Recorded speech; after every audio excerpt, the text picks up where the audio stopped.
Yes, indeed, the honk, as they say, and the time has come for us to honk our way into Metro. I don't really know where I was going with that. What's going on, everyone? Welcome, Arvanauts. Welcome, everybody, to a Tuesday stream. It is the first Tuesday of the new year. Welcome to 2026. I guess I can say Happy New Year one more time. After this, I think it starts getting a little bit where people are like, well, look, we're already like a week past or whatever. So I guess I can say Happy New Year one more time and be thankful that all of you folks are here with me as we get started with one of my favorite franchises of all time, and that is Metroid. I am super excited for Metroid Prime 4 Beyond.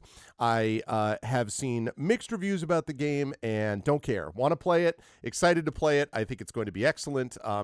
I take some solace from the fact that there are a lot of people who think it's one of the best Metroid Prime games. So we will see. Regardless, it's a Prime game that I am going to play.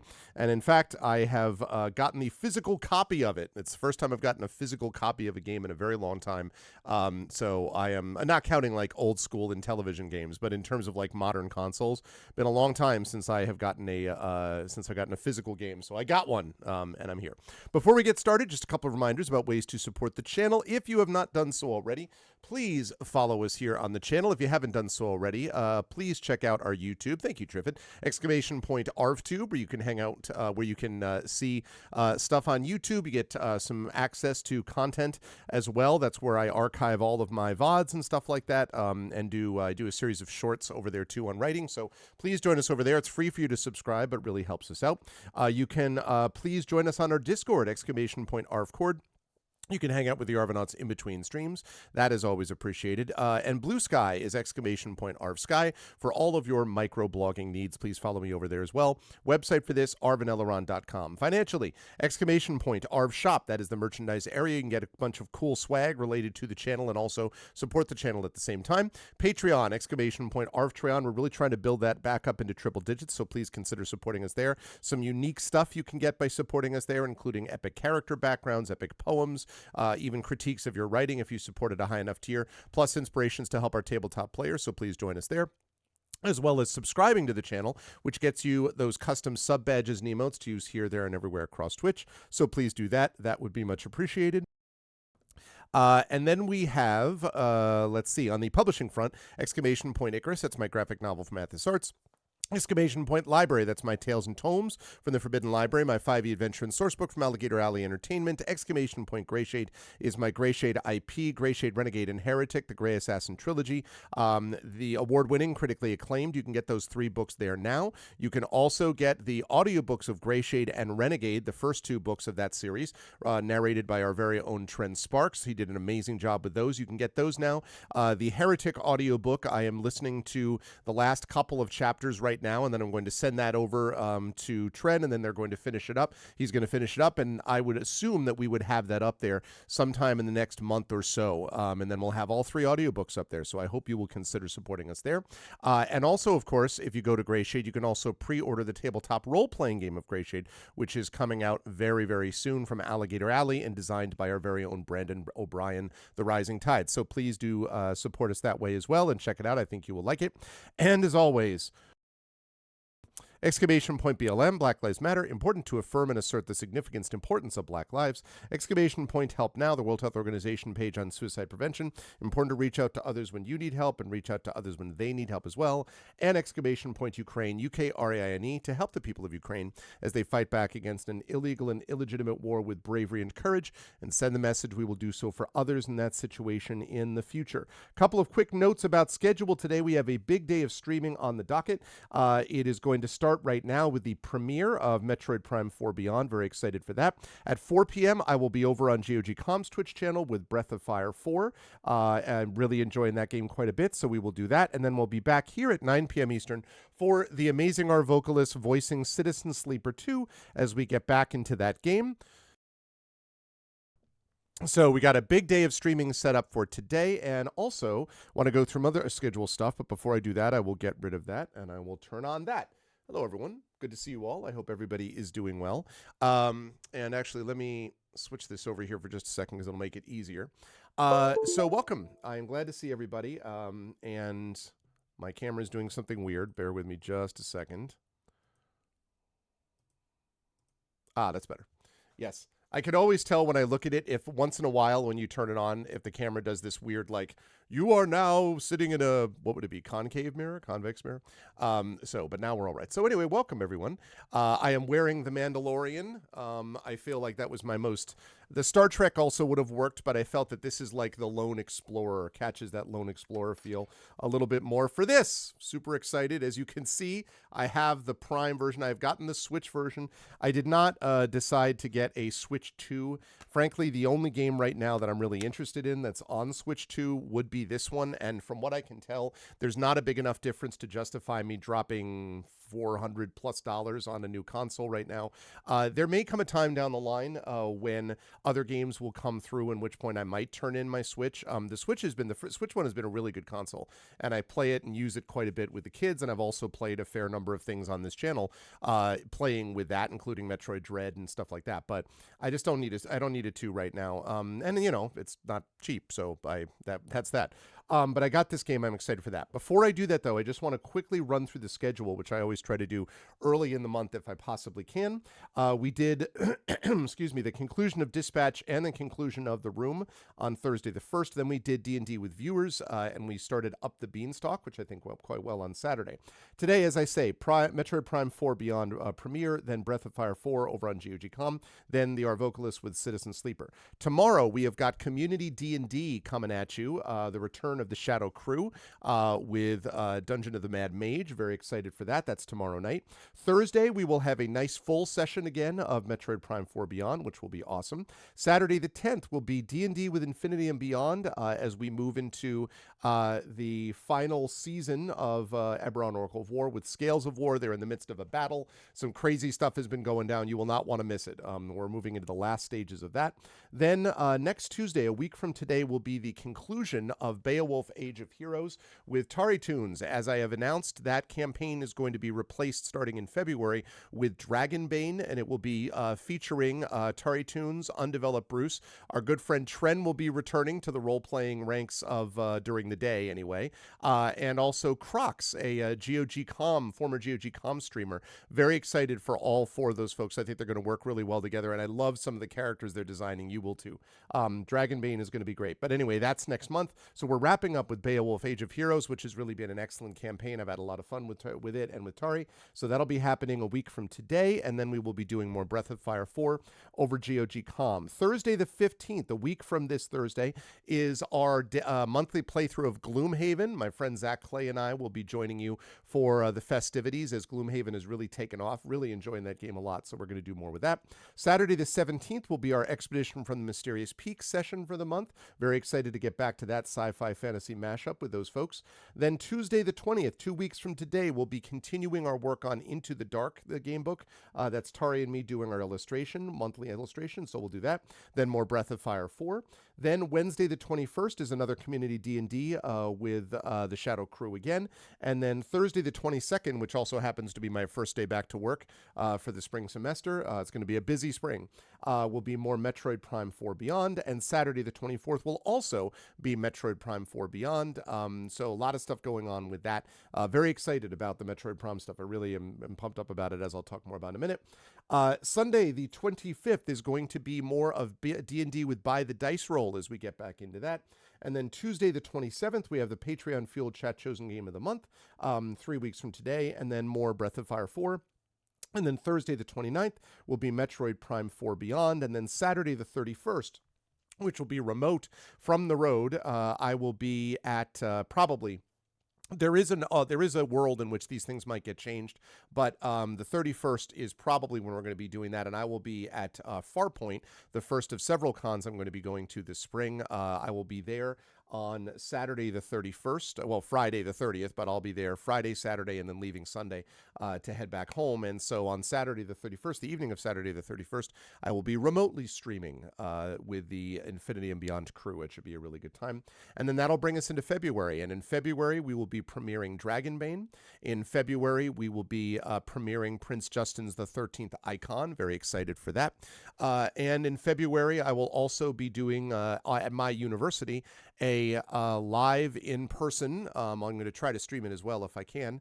Of Poetic Imagination in the Modern Age, featuring Ali Trotta and featuring C.S.E. Cooney and featuring Antoinette Brimbell, who is the State Poet Laureate for the state of Connecticut.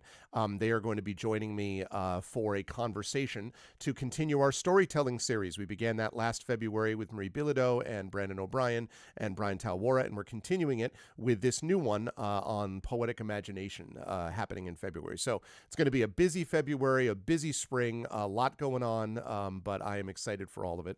And I just wanted to go through the schedule because it's always important for people to get a sense of what's going on. Fairly confident that we're going to stay where that is. There might be a couple of little tweaks, but pretty much I think that's what we've got. So thanks to Triffid for, as always, the amazing work on schedules. Thank you, Triffid. And hi, Imaginary Exponent. Hi, everybody.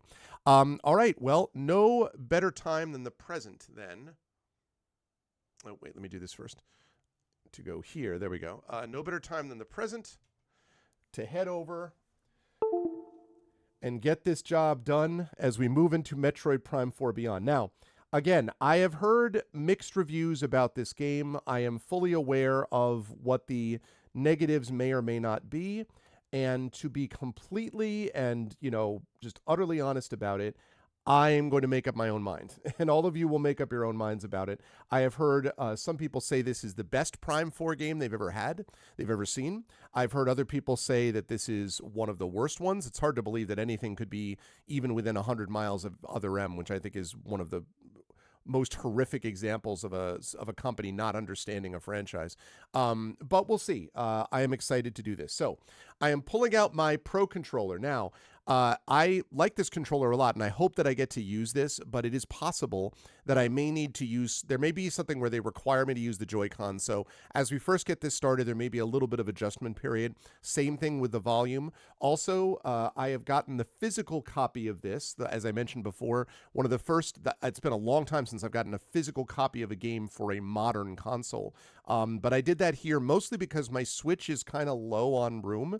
And it's mostly because that right there takes up like 4 or 5 gigs. That right there takes up like 16 gigs. And then the rest of it takes up a few gigs each. So even though I've archived a lot of it, it still is pretty tight. And this one is a fairly large install. So I was like, you know what? I'm buying this. I'm going to get, I can, for Samus, for Metroid, I can do that. So I picked up the physical copy. You used your Pro Controller the whole way through. That's cool. There was some mouse thing, wasn't there, Atero? Like you can use something for like a mouse or whatever. Does that come into play? It doesn't have to, maybe, ish, or you don't know, or like, because I heard something about that, about like you use one of the Joy-Cons or something as a mouse, and I didn't fully understand what that was, but I assume I'll figure it out eventually. It was something like that. I don't know. I had heard something about that, but you can use the mouse in the Switch 2 version. Okay. And the last thing I'll say, now this is the Switch 1 version. For those of you who just came in, I am aware that the Switch 2 is a higher resolution. I watched several comparison videos looking at the differences in resolutions. I just don't think it's enough for me to be willing to drop $400+ on a Switch 2 when this is the only game I'm interested in on the Switch 2 right now. I don't care about Donkey Kong stuff for the most part. I don't really need, I mean, I love Mario Kart, but frankly, my son and I get a lot of enjoyment out of Mario Kart 8 Deluxe, so I'm not, Super Mario Party Jamboree certainly is not about resolution. Down the line, there may be other games that come into play that I will want to get a Switch 2 for, and in that case, in that situation, I'll trade in my Switch 1. I thought the Switch 1 has been a great console, a lot of great indie games or whatever else, but I just don't, that's what I mean, Atero. When I saw that it was locked at 60 FPS, I'm like, I don't think this is the thing. And yes, this is being played on an actual Switch 1, which I've had for a number of years. And as I say, I like Switch. I played a lot of Ring Fit back in the day. I've played a lot of Mario Kart Deluxe with my son and my daughter a little bit. I've played, and even my wife a bit. I've played some Jamboree. Thank you very much, Effect Life. Tier 2, 57 months. Thank you, Effect Life. Appreciate that. Welcome, welcome. Good to see you. Happy New Year again. Thank you so much. Snipper Clips, I played a fair bit with my son. I played a fair bit of Dark Alliance with my daughter. I played a little bit of Cuphead, but not very much. Actually, I'm curious. Just because I want to see. What else? Oh, I played Super Mario Odyssey. I played a little bit of Castlevania. I played decent amount. I played all of Triangle Strategy on this. I love Triangle Strategy. Played some Mario Golf. Metroid Dread was my game of the year. I freaking adored Metroid Dread. That was amazing. Played some Animal Crossing. I loved Neo Cab. Played that too. Played some Captain Toad Treasure Tracker with my daughter. Played some Paper Mario Origami King with your vocalists. Played some Hades, which was, okay. I played, what is that? Oh, I haven't played that one. Played and loved Untitled Goose Game. Absolutely adored that. I did some work on Labo with my daughter back in the day. Played Axiom Verge and loved that. And played some Owlboy too while I'm at it. And then played Golf Story and loved that. I must have had this for like 6-7 years, the Switch. I think. I must have had it for that long. So anyway. All right, let's do it. I am excited for this game. Let's get into it. Metroid Prime 4 Beyond. Oh. Darn it. They're always one step ahead. Shoot. I didn't realize that. All right, let's see how fast this will go. I'd rather not start it. I'd rather not start it if I don't have to, if I can get all this stuff on there too. The one thing I did not get for this too, besides the whole Metroid Prime, but besides the whole Switch 2 version, I did not get the amiibo. I don't have room for more junk in my house. Like, I understand that gives you some features, and frankly, I also do not want to enable this. I don't love the idea of here's a game, but you only really get the game if you spend another $30-$40 to get some other little tchotchke that's going to sit around. Like, I'm not a big fan. Give me the goddamn game. If I buy the game, give me the game. This thing was about $60. So these are not, incredibly cheap. So if I'm buying the game, I want to buy the game. So I did not want to do that. But I understand that there's some music in the desert hub, I think, that you miss out on if you don't have the amiibo and stuff like that. But otherwise, this is the Switch 1 version, and I am excited here to play it. And I don't really know what the update would be, but since this is a physical cartridge, I assume they have made some changes to it already. So I might as well just wait because it's going pretty fast. It looks like we have 30% to go now. It's downloading pretty quickly, which is good. And I realized I still had my Ring Fit Adventure card in the actual Switch console. They're tiny. Like this is what it looks like. It's pretty small. So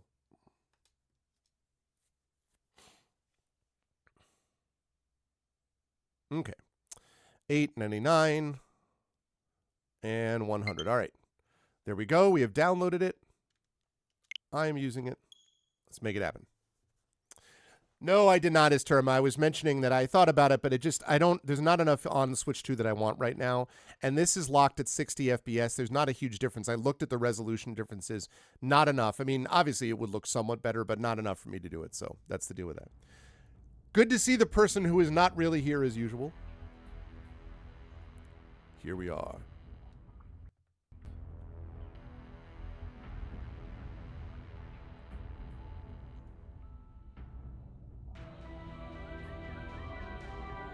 Nintendo presents this curvy graphic, Metroid Prime 4 Beyond.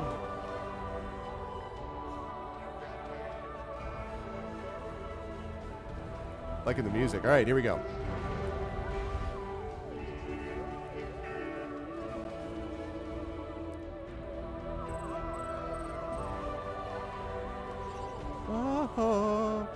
All the faces all around me are familiar faces, worn out traces, worn out places. All right, how's the volume, everybody?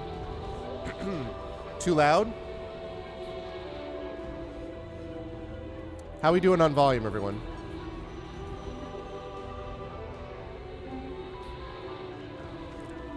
Because it's a maximum right now, so I can drop that.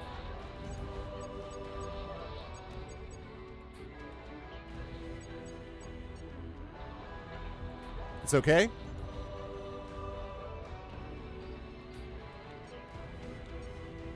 All right, let's drop that a bit.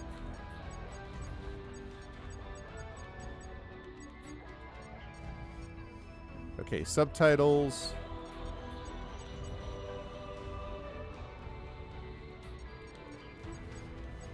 Okay.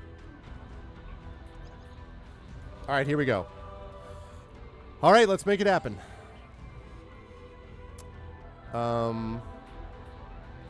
Dual stick. Yeah, we're using dual stick. I don't love motion controls. Rumble I like. Motion, not so much, right? Casual, no.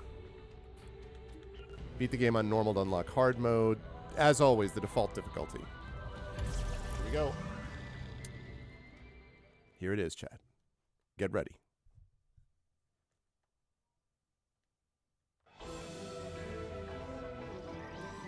It is Cosmic Year 2000X9. Determined to defeat Samus and the Galactic Federation, Psylocke and his army of space pirates launched a series of attacks on Federation research facilities. It is believed the space pirates are being controlled by Metroids that have the ability to fuse with other life forms and control their minds.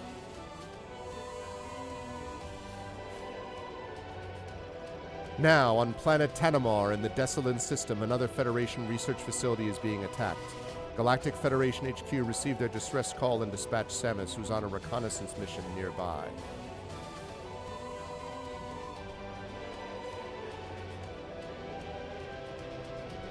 I don't know, Samus is not about rescue missions, you know?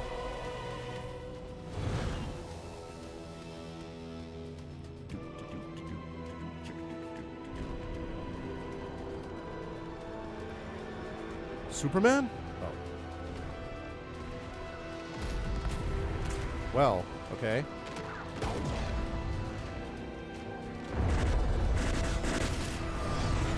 No one talks about her space combat or ship combat abilities.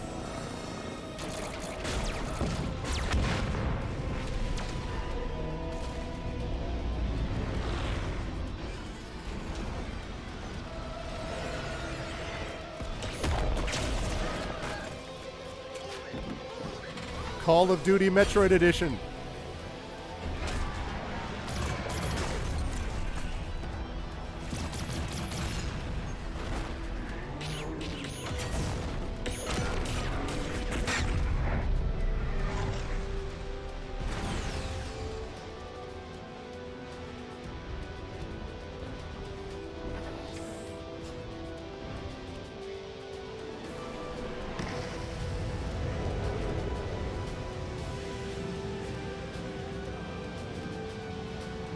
How are you?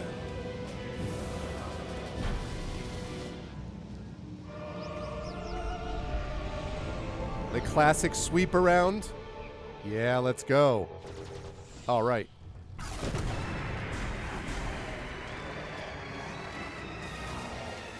Okay.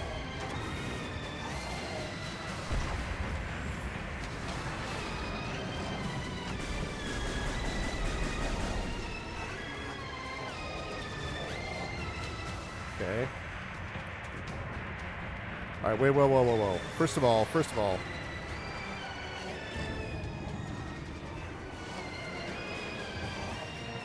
No, wait. I need to change a couple things here. Control sticks for both.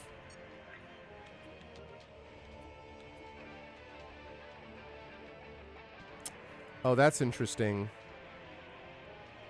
Maybe I do want to change that.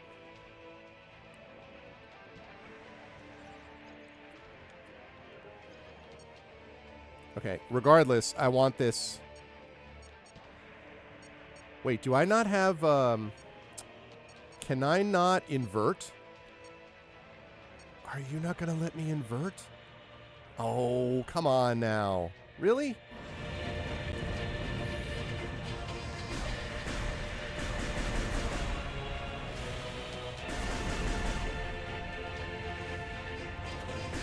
I have to think about that.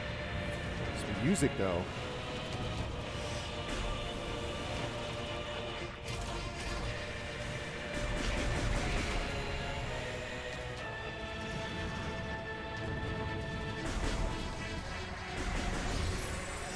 Okay, that's the charge.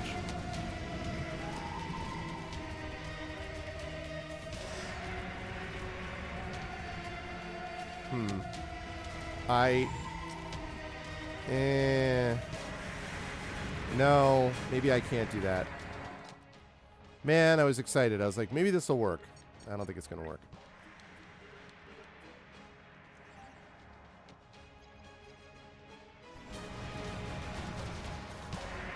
The problem is...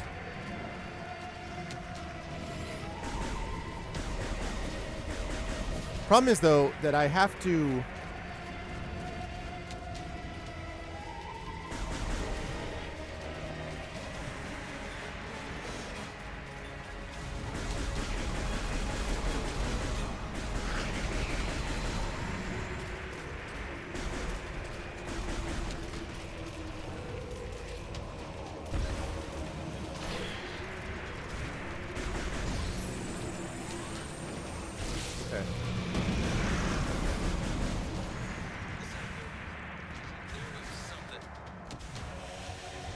Okay. Still not sure about which of these control schemes I'm going to use, but I really... You're driving me nuts about not being able to invert. Like, is it really I can't invert? Really? Oh, there it is. Yeah.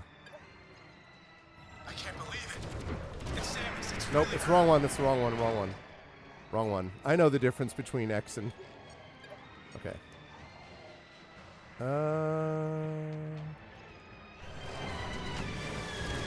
Wait. You're killing me, Smalls. How I feel like I've switched this a bunch of times. Yes. Stick invert Y, yes. Oh, when locked onto targets.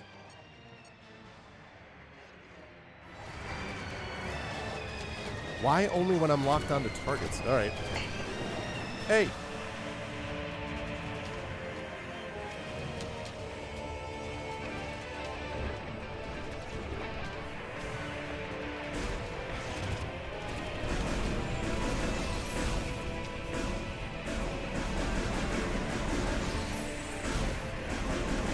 I wonder if I can do that instead. position, but the artifact is at risk. We need immediate... Hey, Dragon. Samus, you made it. Command needs you to secure a sensitive artifact. Uploading coordinates now.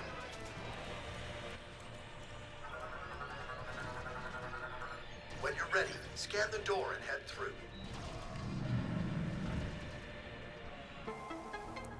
Area map acquired. Map data of the area has been downloaded. Press minus to open the map screen. Yeah. Classic. Secure the artifact. Alright, so... Now I'm wondering if I should aim... Oh, sorry. That...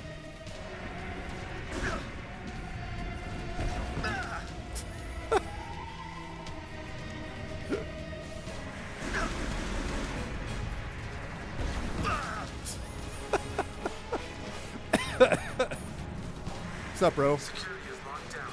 Use your scanner to get to the door.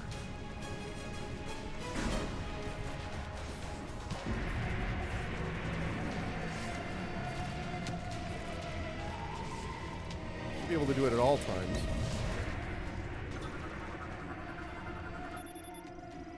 Security ID registration complete. Bounty Hunter Samus Aran. Full access to Federation base facilities granted. Go get him, Samus.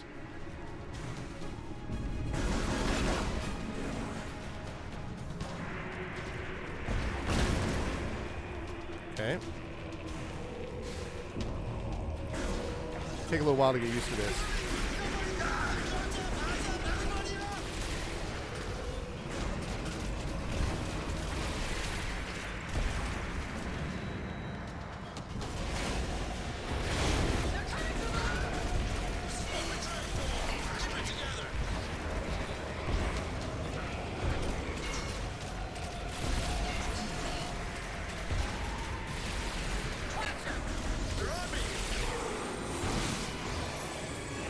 Okay.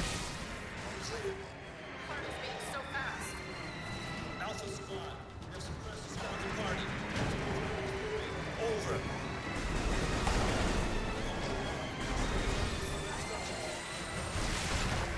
This is going to be... This aiming is still a little weird. Hang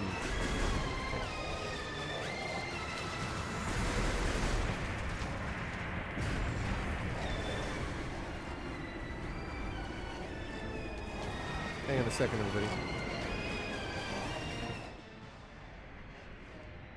Hello?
Okay.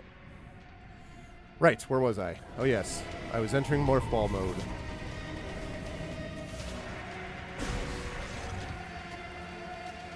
Still don't love the... I don't love aiming... I don't know, I gotta figure out how I want to do this. Still don't love the aim scheme. That is a Big Mac.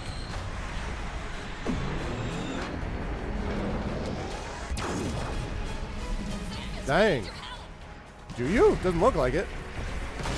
You guys got this covered.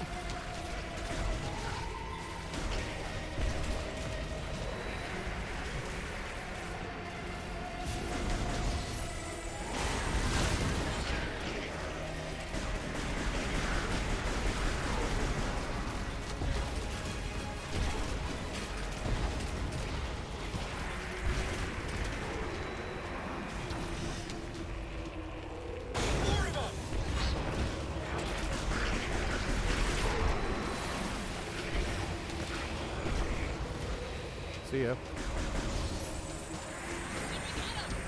we clear?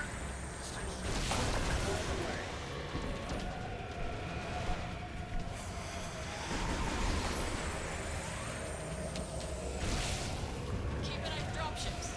This is a nice place for an ambush. We're sitting ducks. Hey, somebody get Commander the ball. Keep our eyes on the sky. We're hunting, Samus. Sounds like there's something around here, but I think not.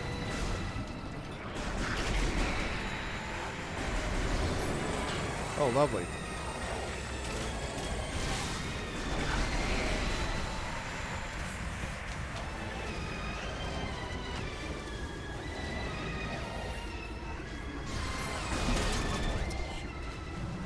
Gonna have to get used to controls. I mean, yeah, but... Alpha Squad, heads up. Pirates are attempting breach on your position. I repeat, pirates are gonna blow the door. Do you copy? Give me someone on that door. Take him out. Get the artifact into the hangar now. Yeah, I got an energy tank. Game's easy. Yeah.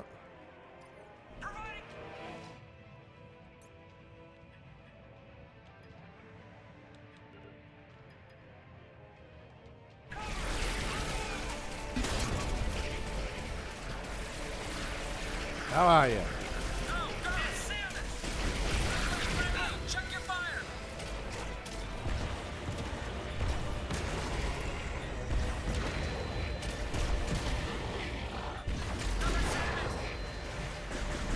That's right, cover me. This is the fallback point. We hold this line because there's nowhere else to go.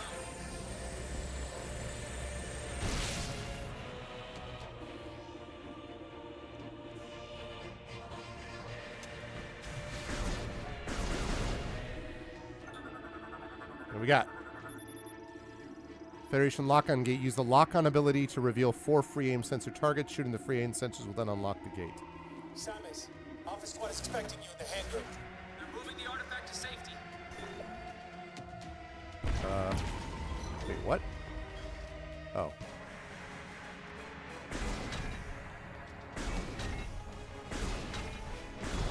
Okay. You're like, and then also this. Okay.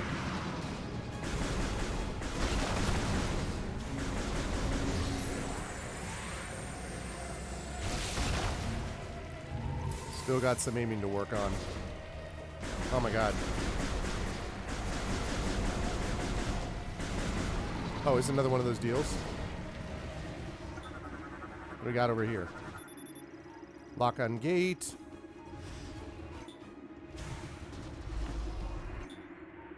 Yeah, I know. I got it. I got it.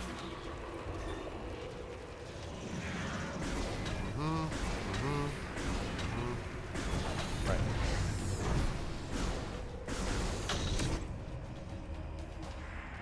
Get that artifact on the bird, now! I'm a bird. Careful! I need to secure this thing. We're out of time. Let's go! Oh god. Hi.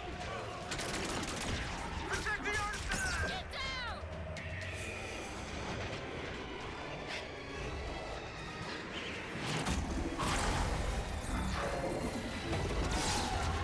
Oh good, he's even more powerful. Delightful.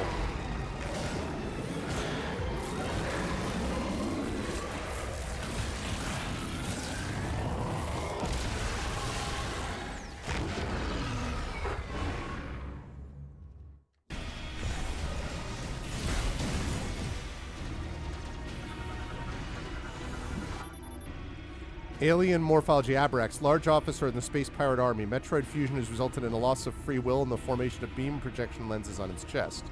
Metabolic energy surges become uncontrollable when all lenses have been destroyed. Causes recurring energy releases directly from its core via the orifice in its abdomen until the lenses regenerate, which is a nice way of saying, kill these things.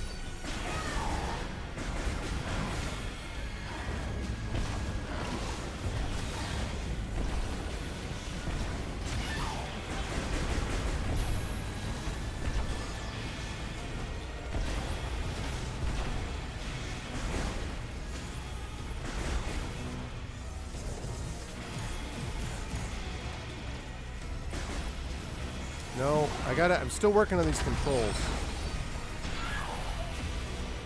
Dude, stop with the freaking...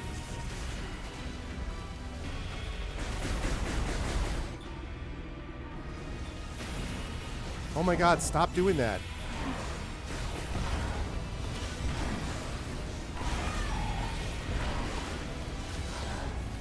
Oh, that is going to absolutely drive me up a wall.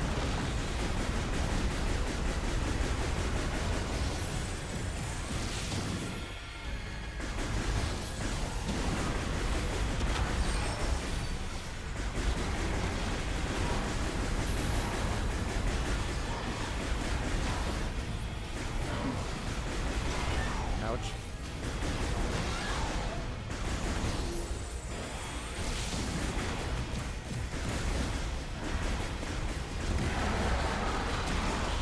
Okay, I hit it once.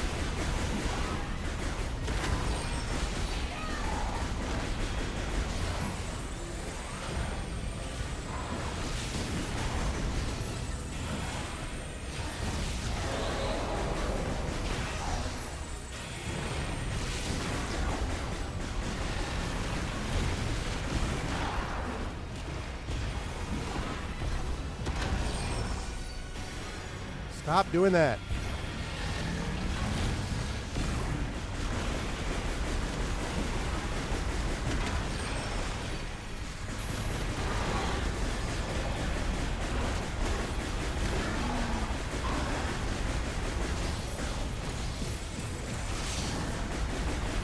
Okay.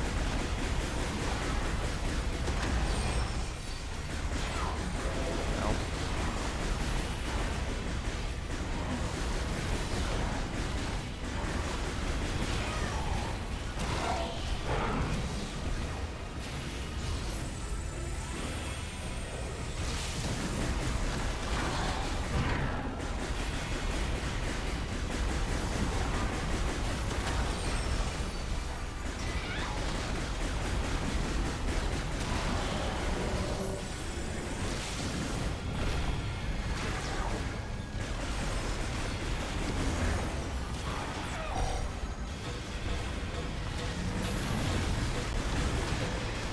I'm definitely hitting it. Ow.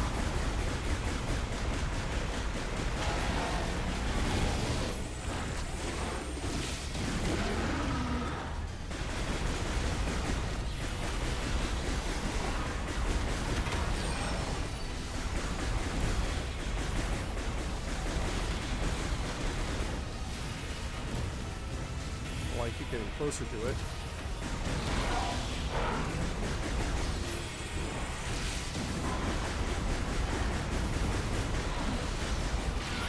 God damn it.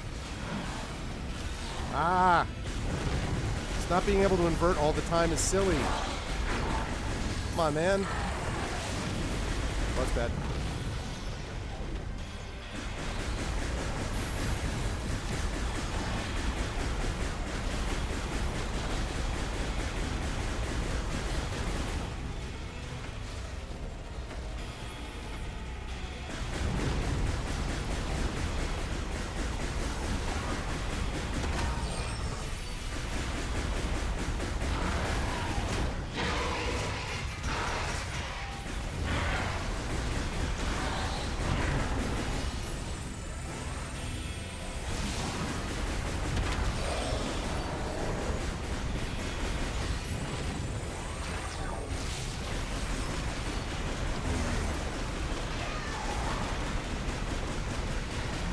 Come on. Got him. Woo! Okay, not bad considering I still don't have this control scheme down.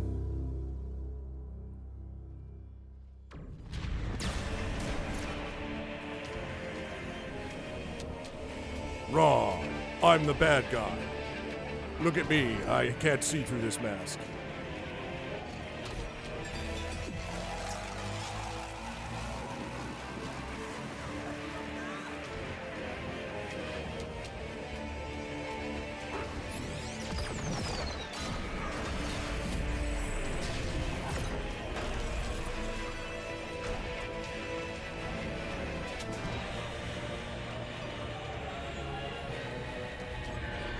Is that the artifact?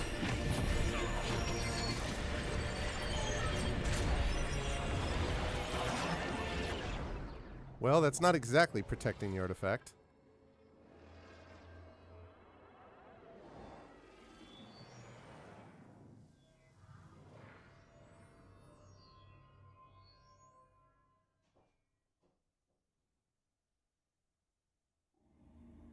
Yeah, I'm going to have to work on that a lot.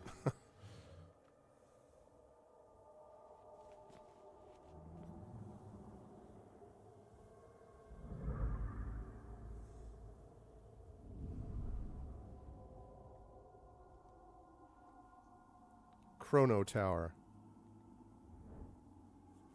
Wow. Cool. Alright, hang on a second, chat, because very soon malfunction. Multiple systems offline. What a surprise. Okay, can I please pause for a second? Because I need to check, because I think my cat's getting into some problems. Boost ball. Everything offline. The morph ball, however, is not offline. Alright, hold on a second.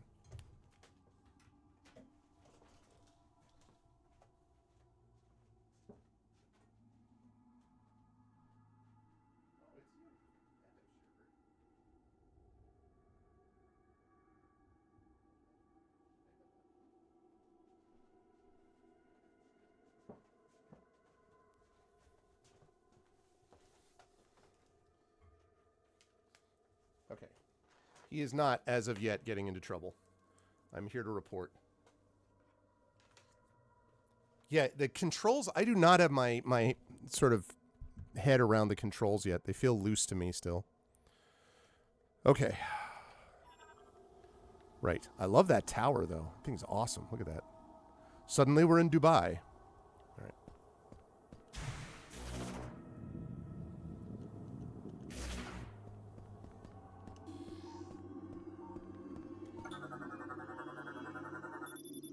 Local database contains no matches for this device's material and technology.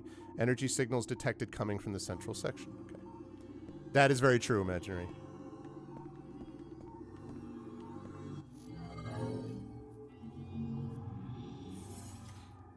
Hello?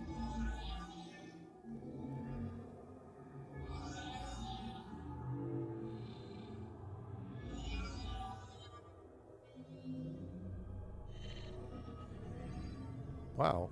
Thanks, bro.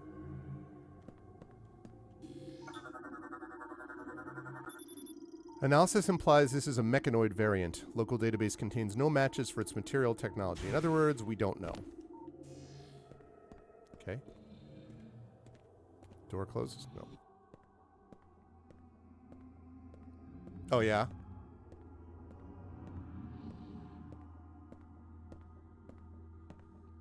Yeah, the problem I'm having with using... Because I don't love using this back button to fire.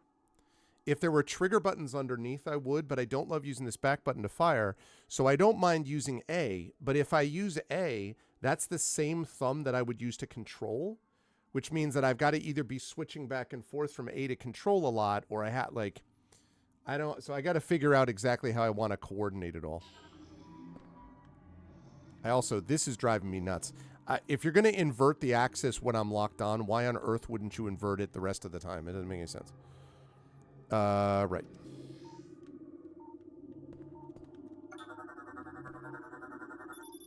Technology used to construct this device cannot be identified. Local database contains no matches. The game is, again, like, it's like, I told you, I don't know.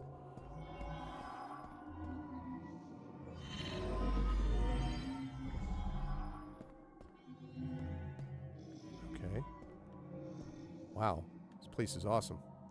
Are these the new Chozo? Statue of an unknown species composed of an unknown material. Local database contains no matches for the material's geometric signals. Again, I have no freaking idea. Why do you keep asking me?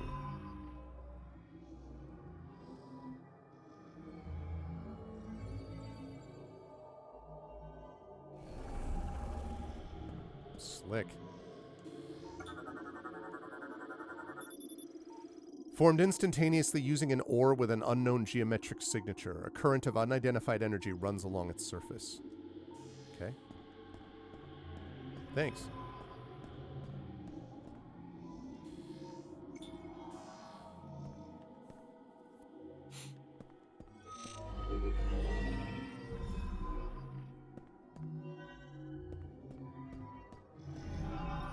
Whoa. All of a sudden I'm in Krypton.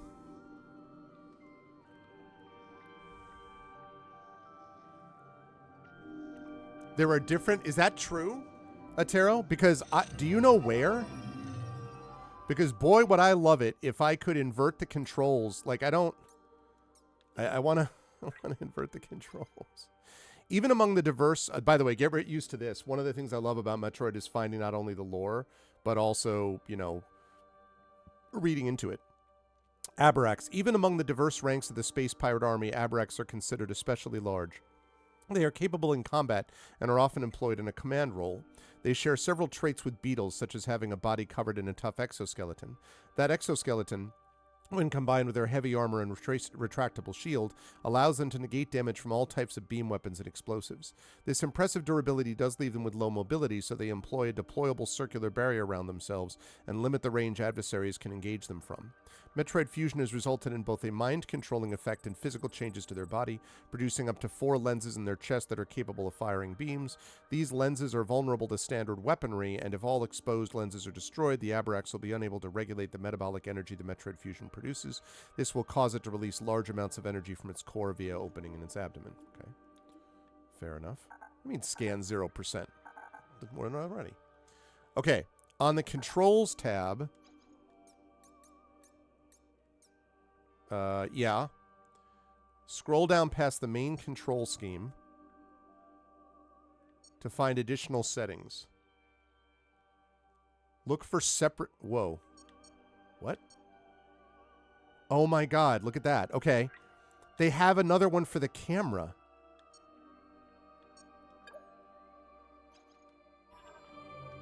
No, that's... One of these days I will... No! God damn it! Yes, please let me fix the controls, and I'm going to go right back to the story, believe me. That's the one. Yes, okay. Woo! All right, thank you, Atero. No, I got it. This is right. Now I pull down, and it goes up. That's what it should be doing all the time. I don't know why they would make it a separate thing for lock-on. Like, but okay. Okay, that's better. Analysis implies this is a slot for storing a mechanoid. Local database contains no matches. Okay. An android creating used an unknown technology. Local database contains no matches, no energy signal detected. What the hell are you? Analysis implies this is an unknown hologram technology. No matches found in the local database. You said you sent the game back? An android creating used an unknown technology. Database contains no matches. Analysis implies it is outside of its default configuration. Okay. Place looks awesome.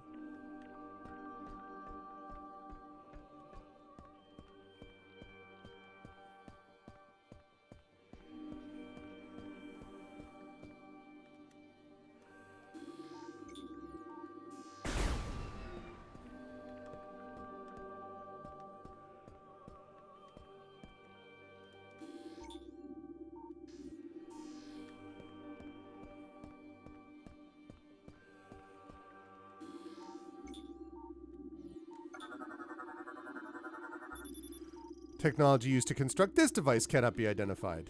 We continue to have no idea. Oh my god, your Gamefly still exists? Oh, that's amazing. That's cool. That's super cool. I didn't know that it still existed. Can I scan any of that?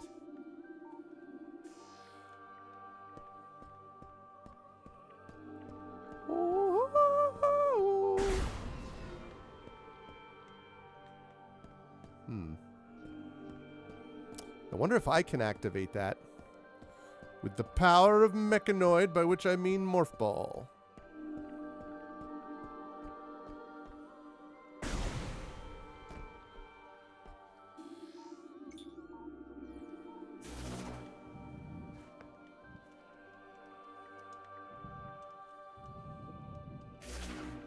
All of my stuff is offline. So... can't go that way. Can I go down here? Ah, ha, ha. There is something. Whoa. That's not intimidating.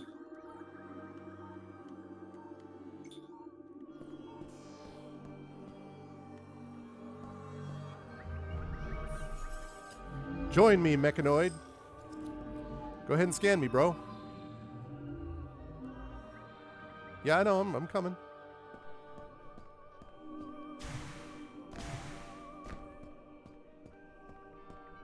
Oh, I just realized also I have to, sorry, I also have to make some alterations in this.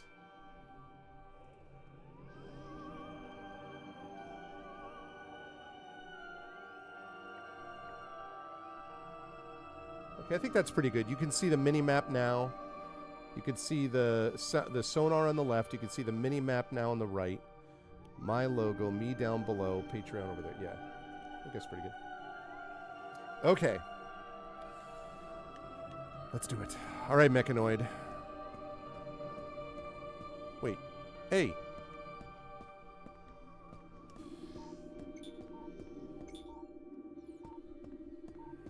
Can you not go here? You only go forward? Okay.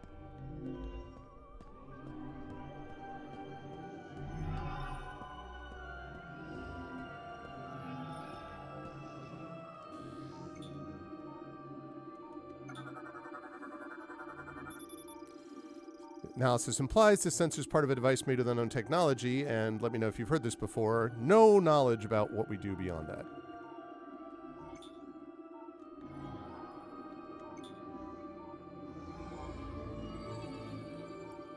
Reminds me a lot of Krypton, the way Krypton looks in Man of Steel.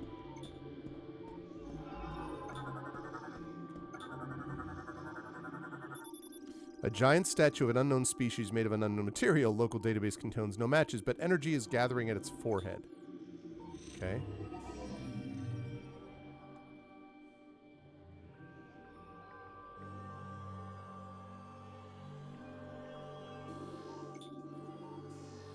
Okay.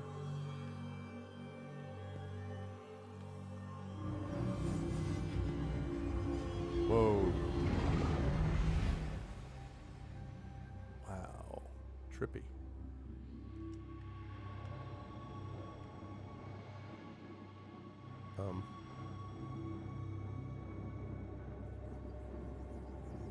Hello? Okay.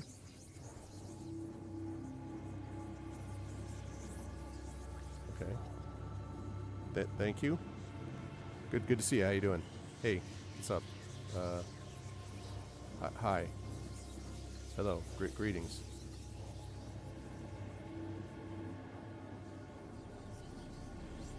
Hi. Like a cross between Mass Effect and Starfield.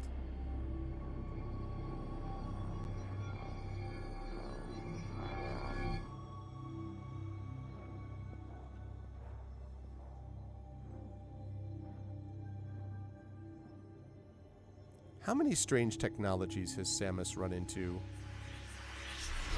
in all her exploration?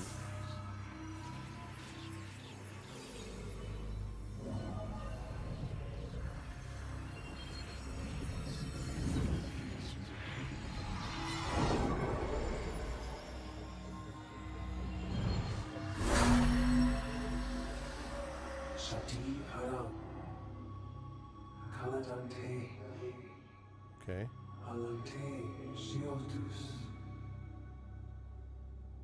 Thank you.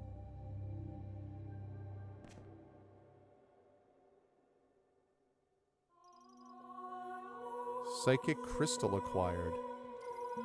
Releases the latent psychic powers residing within you and enables interacting with psychic technology using your visor.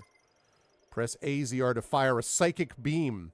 Press X to switch the psychic visor.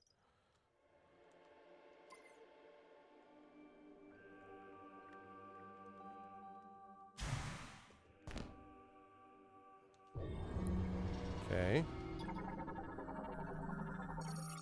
Statue made of umazanite, depicting a lamorn. Its forehead is a crystal design. Subject identified as a priest able to manipulate psychic energy. Okay. Wop, wop, wop, wop. Statue made of umazanite, depicting a lamorn, will activate if the chosen one meets its gaze while standing on the teleporter. Its energy has been claimed.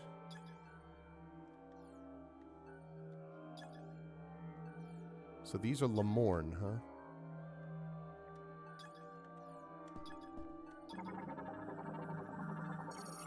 Bridge made of one molecule nanomachines bonded by psychic energy. The psychic assembler appears to react to guardian commands or lamorn telepathy. Psychic assembler forms objects by bonding or molecule nanomachines floating throughout the environment. That's cool. Operated using psychic energy. Okay.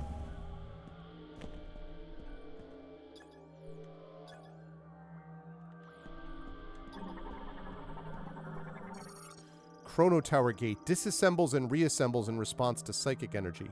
Its front and back sides both react, however, there are one-way versions as well. Very cool so far, Terma. I'm still getting used to the control scheme, but so far very Metroid Prime-y, I guess.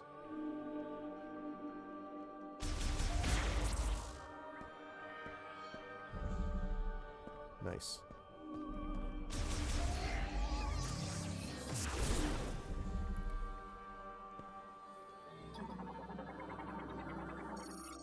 Elevator to Chrono Tower Pinnacle enabled. Touch the hologram to activate.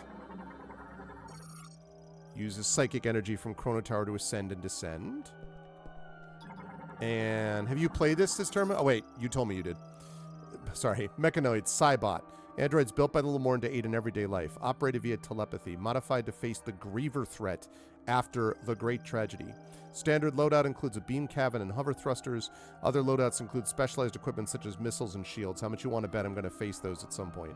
Through some completely impossible to predict technology.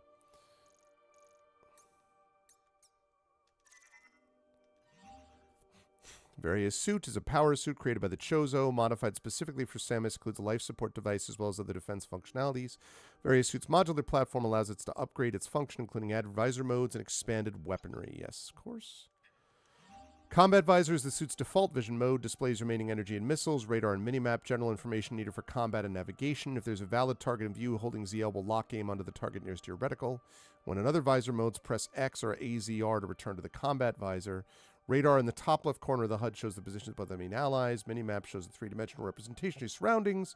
Also displays other important information such as the current location, doors, any custom markers that have been placed. Psychic Visor enables the user to seek and see and interact with psychic energy. Must be scanned by the Psychic Visor in order to be materialized. Grants access to the planetary database and the local technology. Okay. Still don't know what I'm doing on this planet.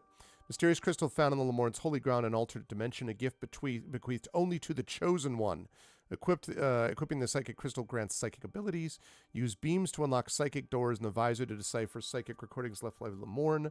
Psychic visor also enables access to Lamorne technology. Okay. Energy tank. Improve the suit's defense system. That's cool. Increase its total energy reserve by 100 points. Psychic Beam combines psychic energy with bioenergy from Samus, then shoots it from the arm cannon as a beam projectile. Psychic Beam's strength and performance are equal to the standard power beam. Okay. Psychic Beam shots. Psychic Beam shots can open doors that respond only to psychic energy. As a weapon, behaves identically to the standard power beam. Rapid fire performance and velocity makes it particularly effective against fast-moving targets, as I might have expected. Psychic Charge Beam, 5 times stronger than a standard Psychic Beam shot. When charging, will draw on nearby energy and ammunition. Half-charge shots are quicker but less powerful. You know. And the Morph Ball, function of the power suit is to transform into a sphere. Enables access to certain pipes or narrow passages that are otherwise difficult to enter or traverse. Much like the power suit, the Morph Ball can be upgraded with additional functions. Allows entry into small openings and tunnels. One of the things I always remember, I forget which Metroid Prime this is. It might have been the first one. Where the space pirates, I came across this lore where the space pirates are trying to imitate Samus's suit. And they talk about all of the ways in which the skeletons have been broken, like the first test subjects trying to replicate the Morph Ball. And you're like, eeh. Back.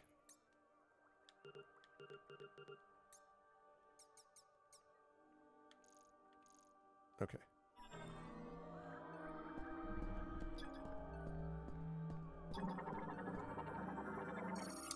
Mechanoid Cybot. Androids created by the Lamorne, control via telepathy. Currently set to inactive mode. No energy signals detected. Okay.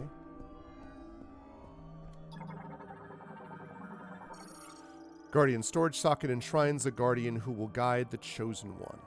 Guardian. Suddenly Destiny 2. I want to go downstairs and check out that stuff down there just to make sure I didn't miss anything, although I think I saw that already. Activates the Guardians when the Chosen One is detected within the light radiating on the pedestal. Operation complete.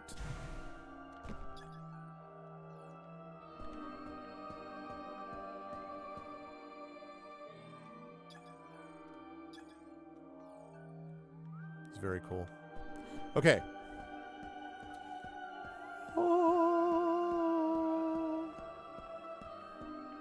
All right, let's go up the elevator then. They've gone up the ventilation shaft.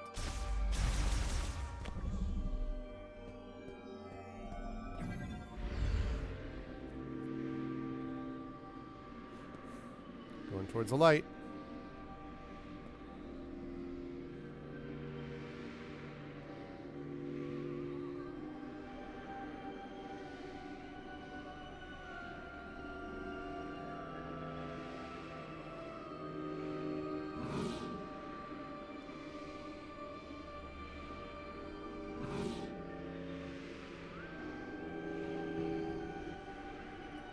Freaking big elevator.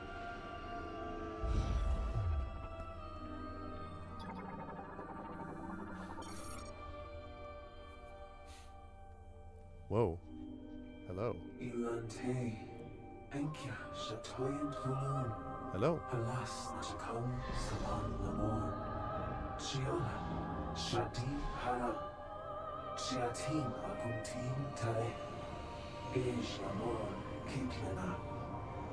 Aluti, Nalitin Gatlate, Salake cha jaram. Lamon asadu ki shagrim. Shati haram. Dunshi zalate. Javiros. Vuros. Osam. Enkia richanyo. Enkia shatasek salam lamor. Kazdol jaram. Sechana kalan. Dala echus. The master teleporter. Kinyotara. Sege osam. Kinshasa. Santio donitsen. Dochensi. If I'm the chosen one, why do I need keys?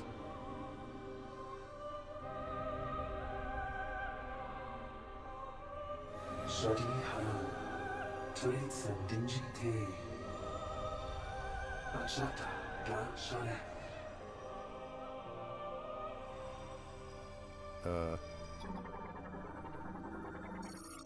Teleportation field generated by psychic energy. Their creation was a skill unique to Lemorn priests. Contact instantly transports objects to the location.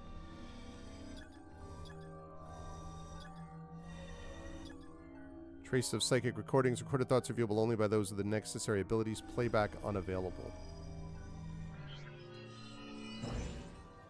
Whoa, look at this. What is that? Psychic ball track.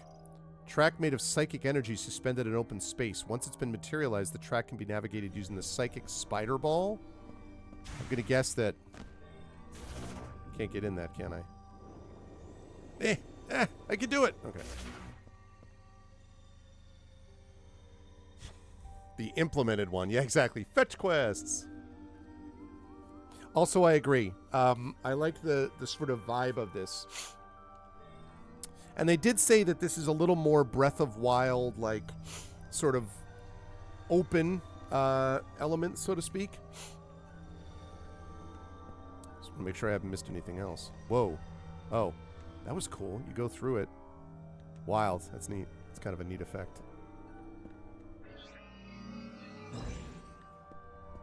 Another one of those.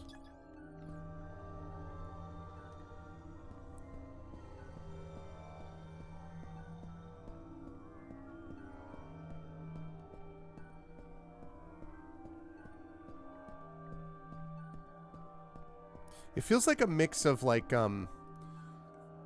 some of the aesthetic of like the Phantom Menace with the ships with the graceful curves and stuff instead of everything being angular. All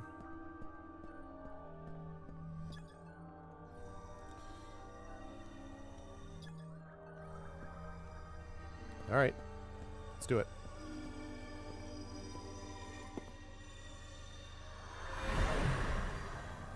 I still don't know what's happened to the space pirates. Like, I guess I defeated them, maybe? Whoa.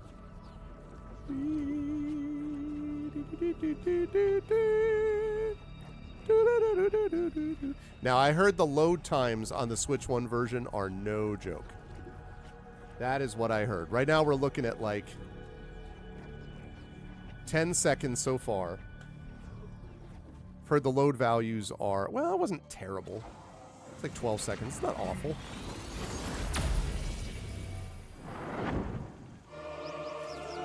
I am Samus. Okay. Whoa.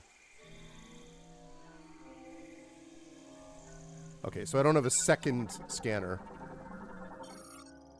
To Lemorn headed for the Temple of Memory, gaze deeply, listen carefully, calm your mind, and take the first step here. To my Lemon brethren, you are welcome in this sacred land full of greenery and life. Visit the Temple of Memory, kneel at its altar, and honor on all those who came before. The thoughts, wishes, and dreams of our people come together at the base of the sacred tree. We hope one day that the bounty reaches far and wide. Excerpted from the first slate.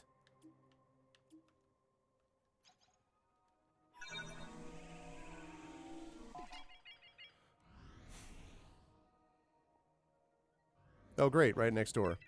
The Garden of Remembrance, and I'm sure that it will not in any way be guarded by a boss. No, it's not.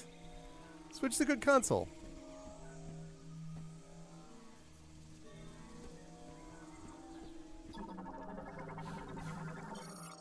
Insect morphology. Empress Alev. Butterfly variant adapted to tropical climates. Travels in swarms and will flee from danger if disturbed while at rest. Empress Ralu are a type of butterfly that have adapted to the heat of tropical climates. Their wings appear as a bright, vibrant blue, but this is not their actual color. It is the result of a complex phenomenon. Speaking of that, I'm going to show you the kitty in a minute. Created by the way light wavelengths reflect off the scales covering the surface of their wings. When feeding, Empress Alu form into small groups and seek out bryophytes and other small plants. Their bodies are relatively large compared to their wings, making them ill-suited to traveling long distances. As a result, they will often rest on rocks or trees, that they are quick to flee if they detect danger nearby. Okay, now I want to show you how deeply concerned. I don't know if you can see right there, but my cat, Sherbert, right there, you just see the head, is sacked out. How you doing, Sherbert?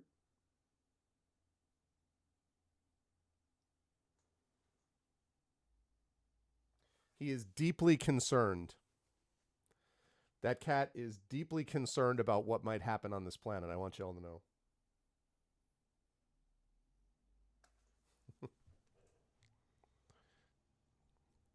Deeply, deeply concerned. Exactly. Exactly. Yeah, that's cool. And I've done a little bit Sega for Life. Well, Sega was good too.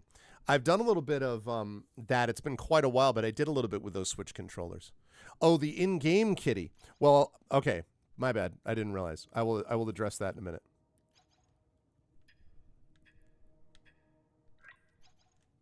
Okay. Plant lysocask. The thin skin layer of this fruit contains a low viscosity and a highly nutritious liquid. A strong impact will break the skin and scatter the pungent contents. I don't think I see any kitties here.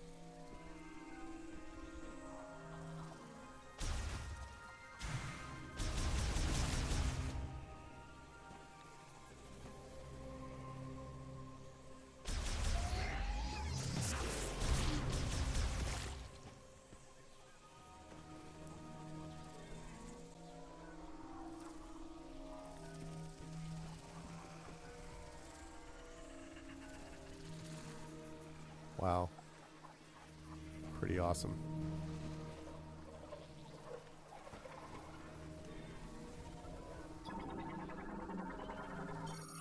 Mollusk morphology. Mireworm. Mollusks found in riffle habitats. Imitates plant life to lure in and feed on small insects, but retreats underground if they sense danger nearby. Mireworms are invertebrate mollusks that live in small groups, primarily in shallow freshwater and boggy areas. They possess long, slender bodies and will often emerge from their burrows in search of prey. They do this by swaying gently, appearing as vegetation and emitting a sweet odor from their heads that mimics plants, luring in small insects. They use the mandibles at the tip of their head to grab their prey and then swallow them whole. They are highly vigilant, quickly retreating into their burrows if they sense danger. They are incapable of migration, spending their entire lives in their original burrows and dying if the water in their habitat is depleted.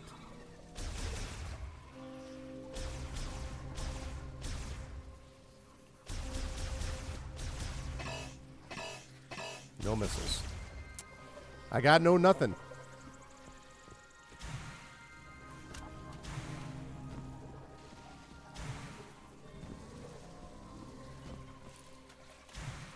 Okay. The black thing with the tail? Yeah, that... Do you mean back here, that thing?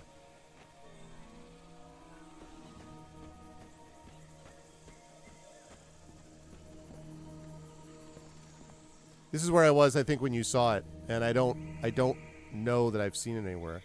This is beautiful. I imagine this looks even more gorgeous on the Switch too, but still. Back up and pan right.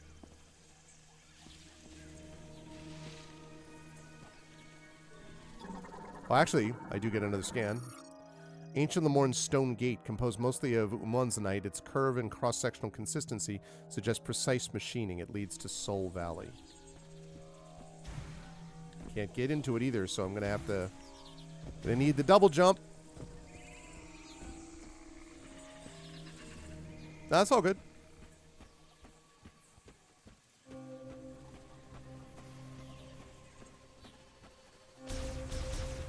Seems a little slow in this form.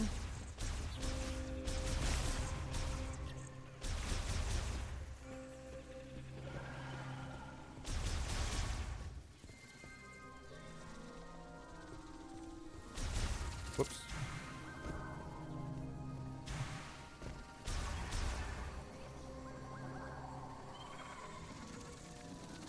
Wait, birds. Ah, come back. Sicklefly, a dragonfly subspecies with scissor-like jaws and a single compound eye. Travels in swarms and feeds on compost mold and fungi. Adapted to hot and humid environments, they have large scissor-like jaws and a singular compound eye. Their 4 long wings and evolved musculature make them very capable flyers, and by using winds and air currents, they can remain airborne for long spans of time. They form swarms consisting of several dozen members and move in a group when searching for food, primarily compost, mold, and fungi. Very pure water is essential for larval survival, with spawning grounds most often found along freshwater shores. The larvae subsist on aquatic plants and moss during development.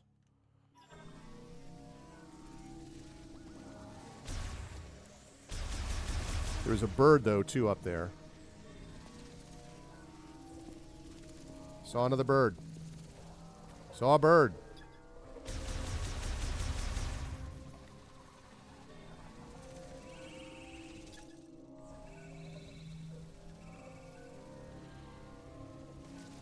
Whoa. Ancient statue carved from a single stone. Analysis implies that surface cracks were caused by a strong impact. Item detected within.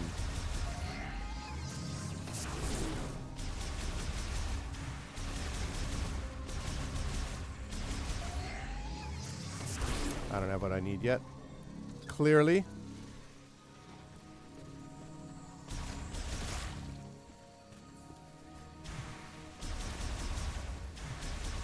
True. Spec Life speaks the truth.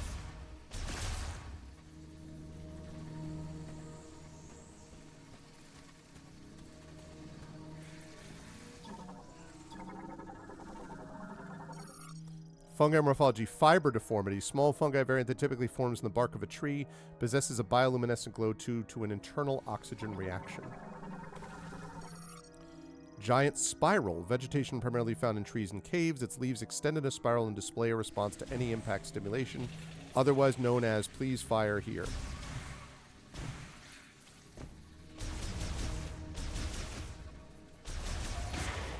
Yep.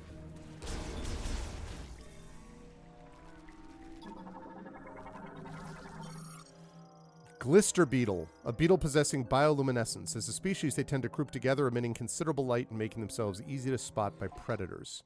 Insects that have been classified as beetles due to their rigid forewings. They possess an internal photophore and are known for their extremely docile disposition. They tend to gather in groups and share feeding grounds, using the mandibles in their head to peel away bark and harvest the sap beneath. A chemical reaction of photoproteins and enzymes I'll just repeat that, allows them to emit light from the photophore in their abdomen. They use this luminescence as a means of communication within their groups, but when several of them are emitting light at once, it also makes them easy to spot by predators. And I saw another dude over there. Shimmer strap, variant of terrestrial crustacean parasites that live on wood surfaces. It's immobile, primarily consumes sap. Tip of its tentacle is a luminous organ. Terrestrial crustaceans evolved to live parasitically, fixed to a single location. Anchored to tree bark, they grow by absorbing nutrients such as amino acids, protein, and sugars from sap. Lacking eyes, they explore their environment by extending a feeler with a bioluminescent organ at its tip through an aperture in their shell. Able to sense its own light emissions, the feeler will retract into the shell if it senses danger, closing the aperture in the process. Shimmer straps live as long as their host tree remains alive, with some specimens found to be hundreds of years old. Okay.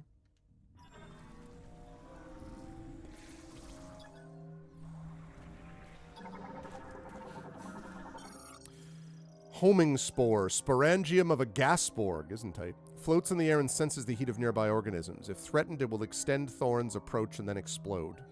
Okay. The sporangium, the gas spore, a type of mushroom ejected at regular intervals, are called homing spores. They contain spores as well as a lighter-than-air gas mixture within their pouch-like structure. This gas allows homing spores to float in the air, waiting for creatures to approach. If they sense that a creature is nearby, they will grow thorny, tactile receptors across their outer surface and begin pursuing their target. If they make contact with their target, the internal gas is instantaneously compressed while the outer layer heats up, causing the gas to explode. That's lovely.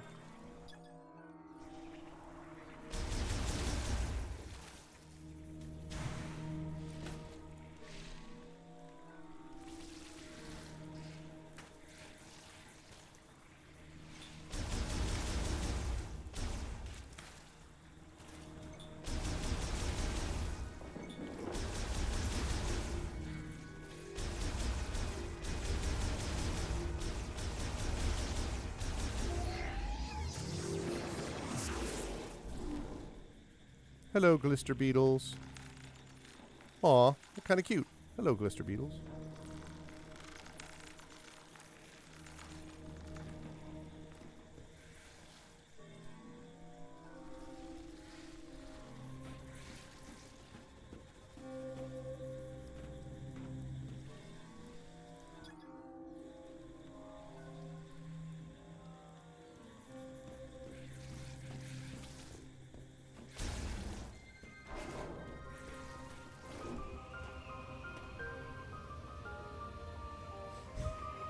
There are some good options on the map for noting stuff like that to come back to later. Okay, cool. Ooh, Fury Green.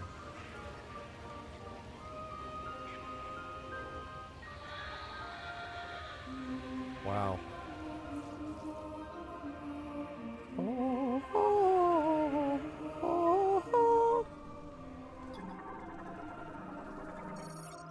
Sacred Tree of the Lemorn, age estimated at over 6 millennia. Analysis indicates it has absorbed and stored massive amounts of psychic energy.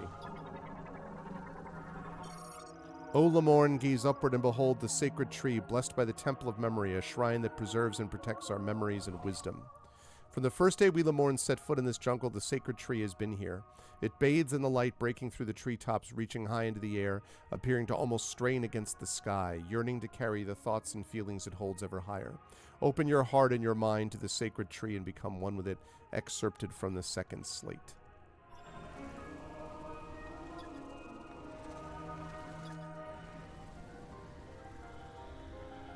Saw birds. I mean, different birds than this, but... Orang crane, large avian creature that primarily feeds on fruit. Overdeveloped chest muscles allow it to fly for days without rest. Orang cranes are large birds that have adapted to hot human environments. They prefer to feed on fruit, sometimes forming large flocks and traveling 1,000 kilometers or more in search of it. That's dedication. To endure such long, continuous flights, they have developed powerful chest muscles. They are quick to flee from enemies and predators, and they rely on their exceptional hearing to warn them if danger is nearby. Their ears run along the sides of their head, and the protuberances near their ears help them regulate their body temperature. Very cool.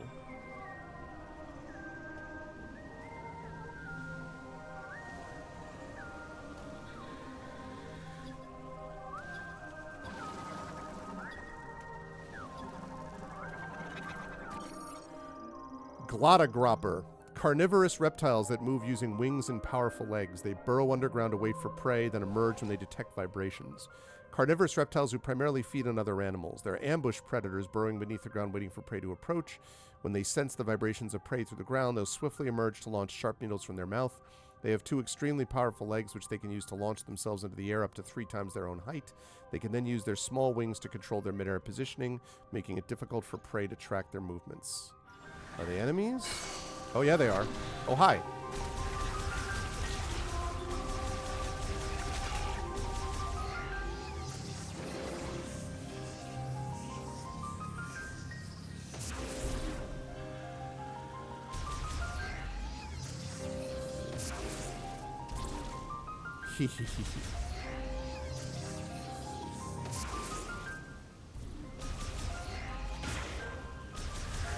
Oh, hey. Wasn't very sporting at all.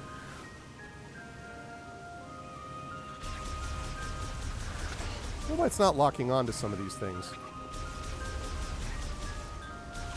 Just wasn't close enough, I guess.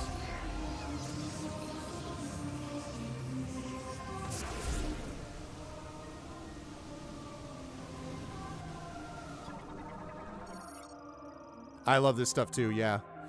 Epoxid? If it senses an approaching organism, it closes its petals and hardens to protect its ovaries.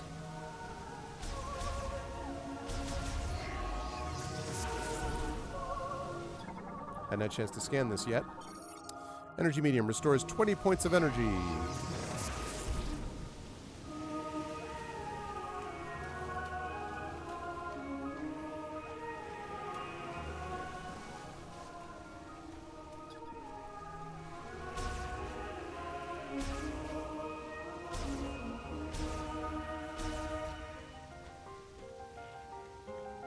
Digging the music.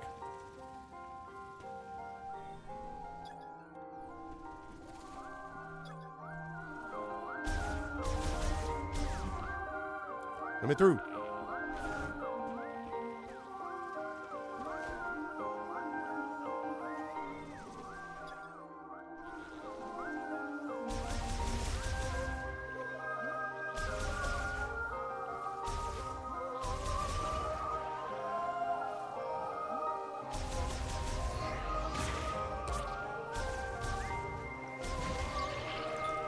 Whoa. What are you?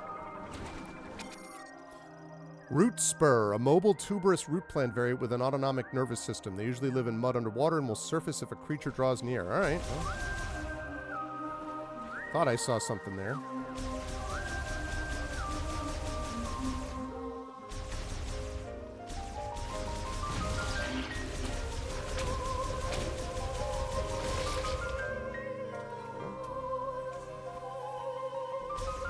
Get one more energy. I wonder if it doesn't shoot out energy unless you need energy. I haven't noticed yet if it does that. Oh my god, fine aiming is going to be an interesting experience. No, I guess not, because I don't read it right there, and there it is.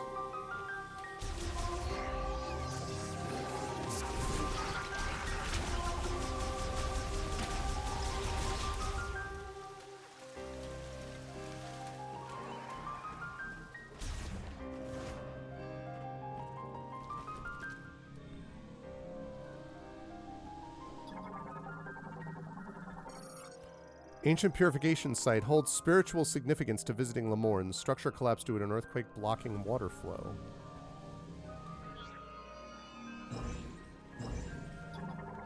What is that? Psychic platform formed by compressing psychic energy. Standing on them requires psychic boots. Ethereal formations of compressed psychic energy. When a psychically capable individual condenses a cloud of dormant psychic energy into a usable surface, as these formations are not fully physical, they are impossible to stand on when they're wearing psychic boots. Guess it doesn't have any psychic boots. When one is materialized, its group follows suit. Joke's on you, I can't climb up there anyway.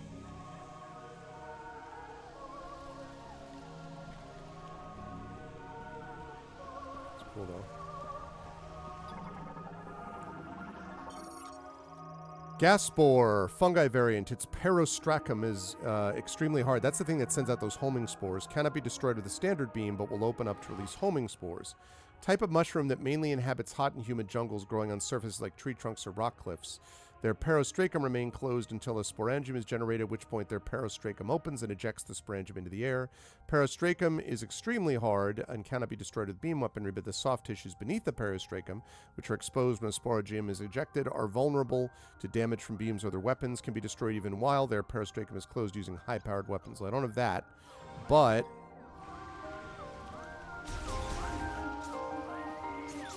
Oh, shoot. Whoopsie! Sorry.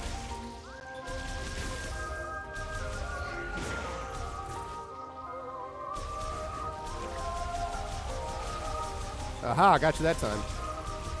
Oh, wait, that was the one I needed. That was the other purple one. Restores 10 points of energy, okay.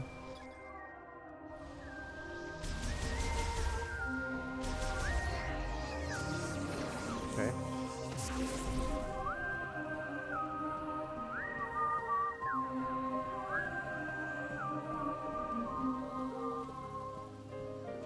There's missiles up there, missile expansion, but I can't get to it because I need psychic boots. I don't have them. Not yet.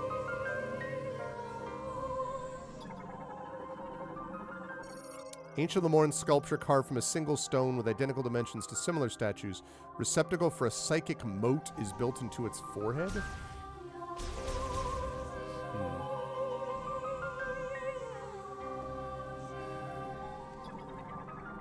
Can't get in here yet, I bet. Large Lemoran psychic lock. Psychic ability seal variant unlocked by placing psychic energy mote spheres into the receptacle, which I don't have any.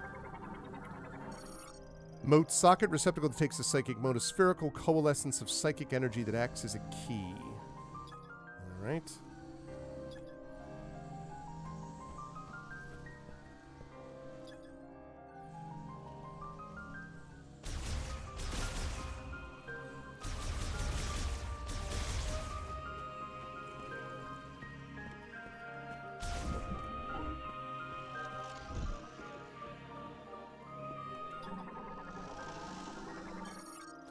Mechanoid Scout Bot emits ultrasonic waves from overhead to detect and map the positions of valuables in the area.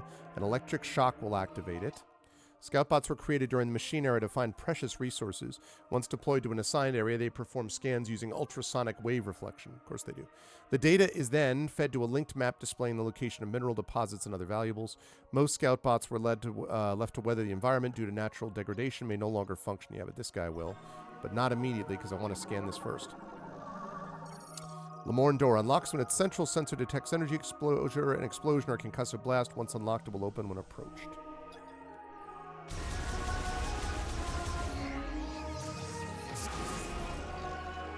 Interesting. So I guess I need a special beam for that.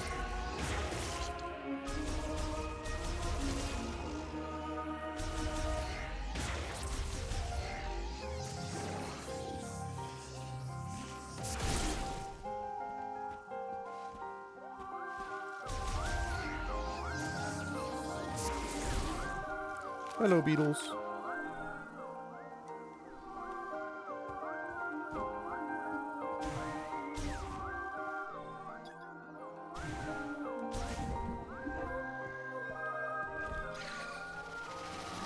Whoa, whoa, whoa. Plant morphology, bristlewort. Carnivorous plant variant covered in a hard candy shell. I mean, just hard shell. When it senses a threat, it will open its shell, angle itself towards its target, and launch thorns.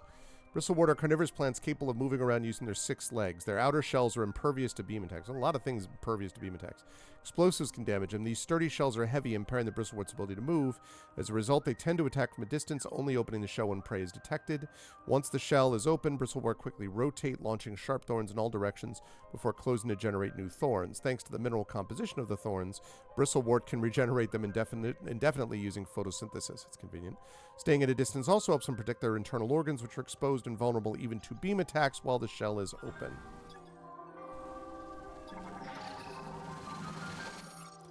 Coneberry, male form of a plant that continuously emits pollen. Pollen is uncommonly light, enabling it to float for long durations with very little airflow. That's how we do that.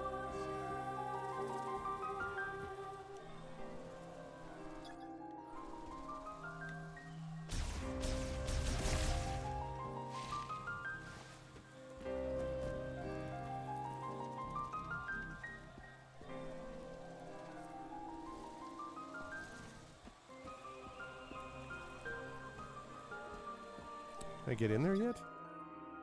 Nope, because I don't have this psychic energy mote spheres. But I can get in here.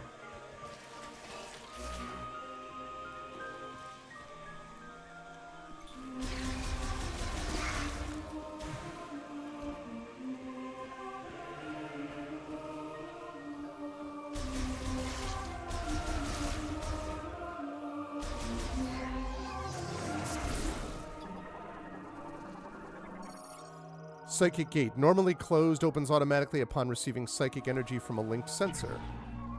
Like this, for instance. Psychic sensor, receiver, conductor for psychic energy linked to the gate. Open up, please. There's no way that's not protected. Psychic glove. Works in combination with the psychic visor, enabling telekinetic control over psychic objects such as motes. Now you're playing with power. It's a Nintendo Power Glove. Chosen one, take the holy power in your hand. The path that you must walk lies beyond that door. Behold a sacred relic that we, the caretakers of the sacred tree, have filled with refined energy. We offer it to the chosen one who will one day visit this place. We ask that they take it in hand and use it as they please, and to seek out the sacred symbol, the lingering afterglow of our prayers. Okay. There's no way, though, that it's not going to be... Psychic glove time.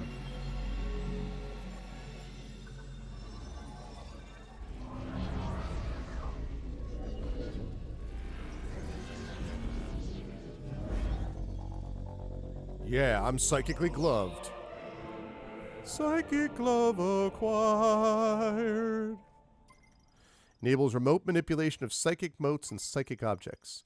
Switch to the psychic visor, hold ZL to grasp a target. They can then be manipulated with R and R. Open the menu with minus. Check the inventory for more information.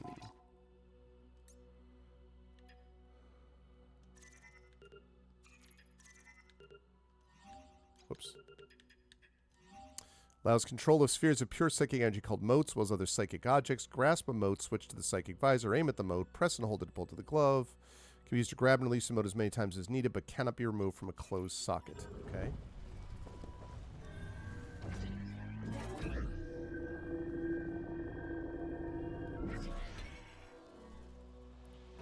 Aha!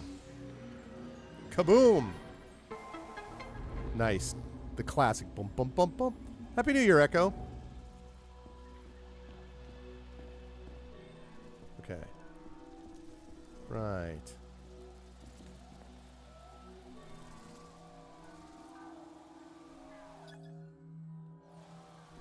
Oh, right, the coneberry.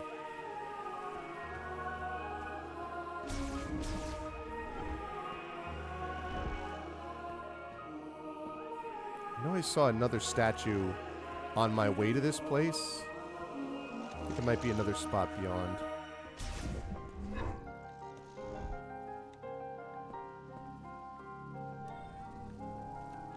I keep hearing all this like humming and stuff nearby. How you doing, Echo? Oh yeah, that's what it is. Can't get there though because I don't have psychic boots. I have a psychic glove, but I don't have psychic boots.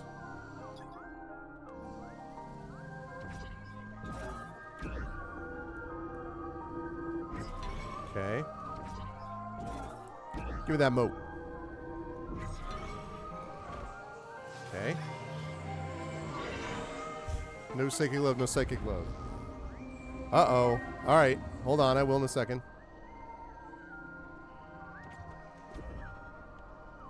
What?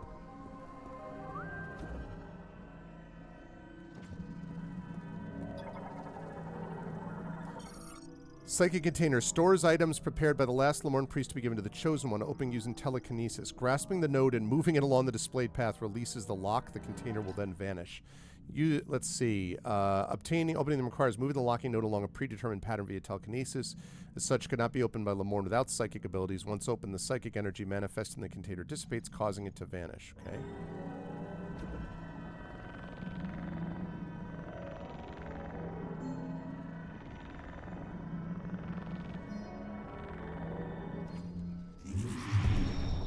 What did I get? Ooh, an energy tank.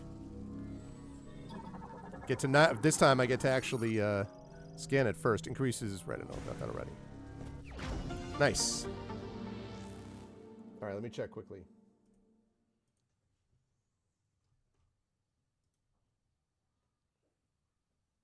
Ooh. Very nice. Yeah, it feels like you've got, I mean, there's snow there obviously, but it's not crazy. Thank you, Echo. Always appreciate those. Oh, my daughter has... Oh, what is this? Oh, a Pokeball. Thank you. You're welcome. Thank you very much. I have received an unexpected Pokeball. His mom didn't get us pliable. Because she didn't get us pliable. Exactly. Which she said she'll fix later on. Bye, honey. Thank you. Okay. So we got it. Energy capacity increased by 100. Yeah. That's cool. I kind of like that moat. Anything else back here?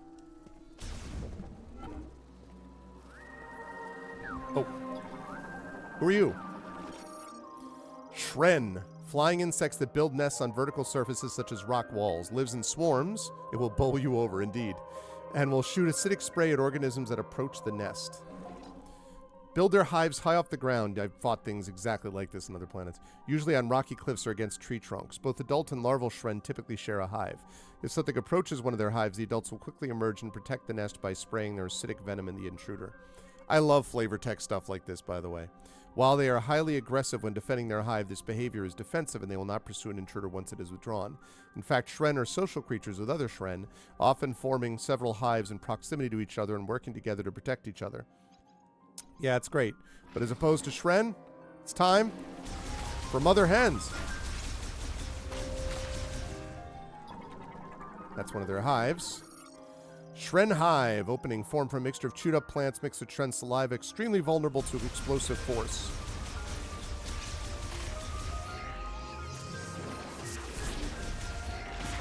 We need missiles. Okay, I get it. I get it. We need missiles.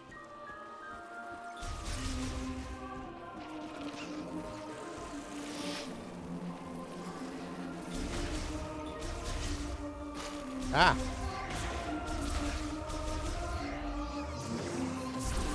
Me through. Oh, does it have the thing? Whoa, look at that, chat.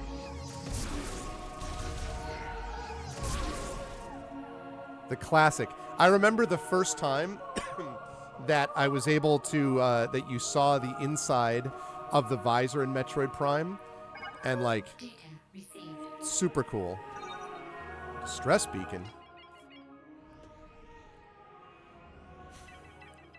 In a sinkhole? Galactic Federation distress beacon detected. Alright, well, I'll be there in a minute, guys.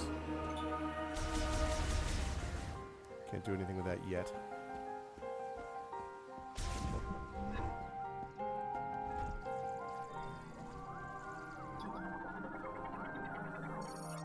Psychic Shutter. Moving the PK stone lever using the Psychic Glove will disable the lock.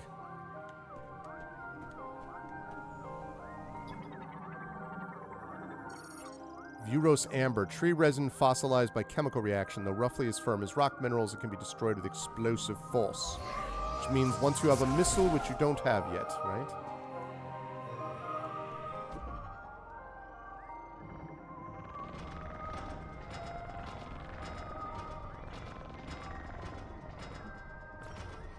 An elevator. Very cool. Ooh, a save point! Hey! Save station. Lemorne device for saving behavioral records. Also fully restores energy and ammunition. Device for backing up the status and condition of a subject as well as a log of their actions up to that point. Once recorded, the subject's health and supplies are fully replenished. Using a save station requires a suit able to link and transmit its wearer's records to the station. I see. Well, no time like the present. Yes, I would like to save mission progress. I actually think it's... I don't think I've saved since the beginning of the game. And I've been streaming for an hour and a half. So... kind of needed to save, actually.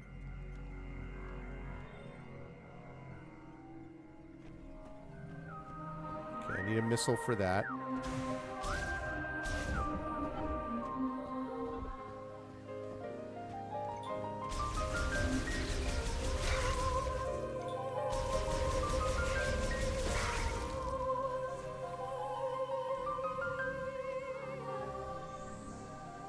More resin. More resin.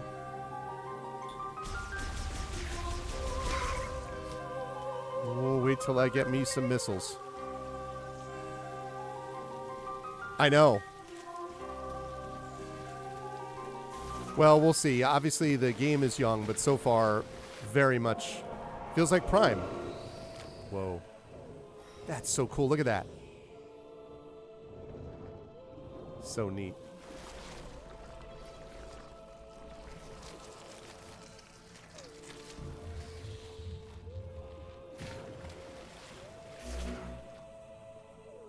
Okay.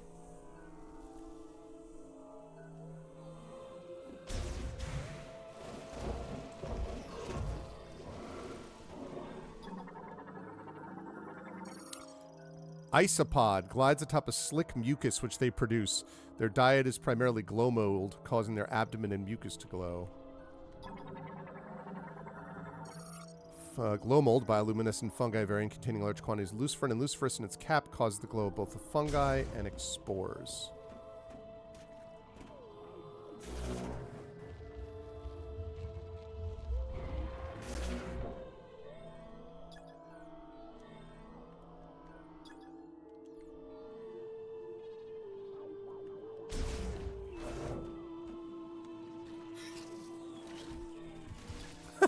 Look at those dudes.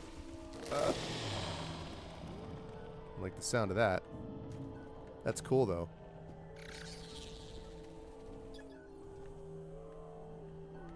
Do dudes just living their best lives, skating along some mold?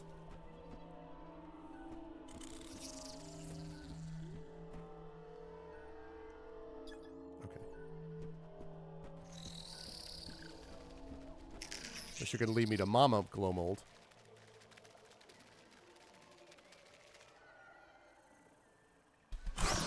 Oh boy. Yep. It's always a bigger fish. Yep. Saw that coming.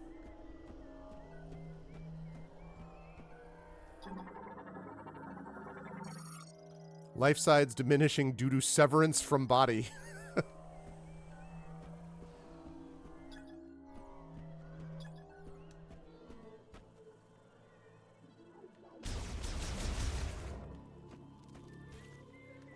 Whoa.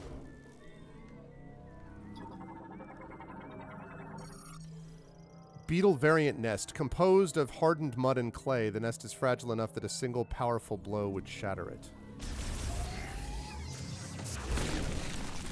Sorry, guys.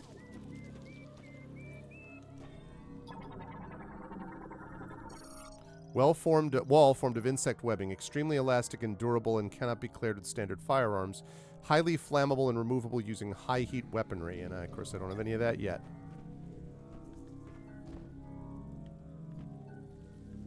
Yeah. Is there something inside it that I can scan?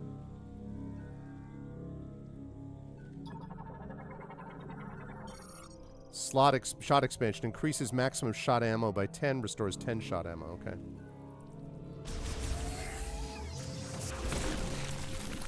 Feel a little bad that I'm destroying these beetle nests. I kind of like these beetles.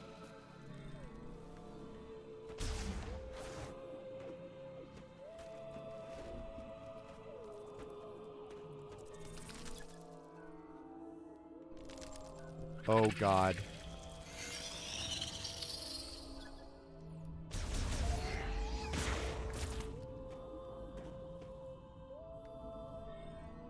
Seems very bad. I know, right? That's true. It's on them. Fern root variant. Lateral root and root hair tips extremely sharp edges. They can be cleared using standard firearms.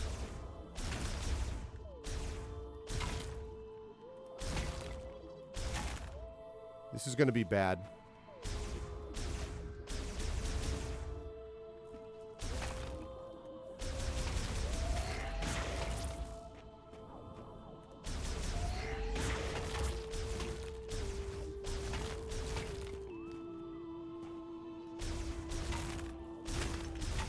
Be very nervous.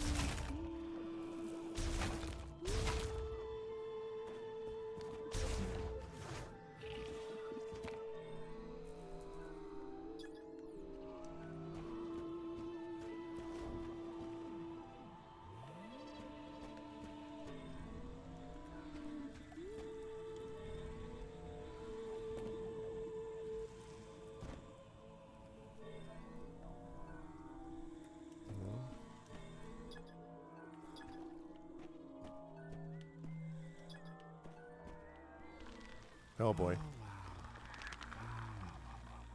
What a mess. You're alone on a planet, no hope of survival. But you're also not sitting next to Phil anymore in that cubicle, so win? Oh. Okay. In the near future, you still need these kinds of glasses? What now?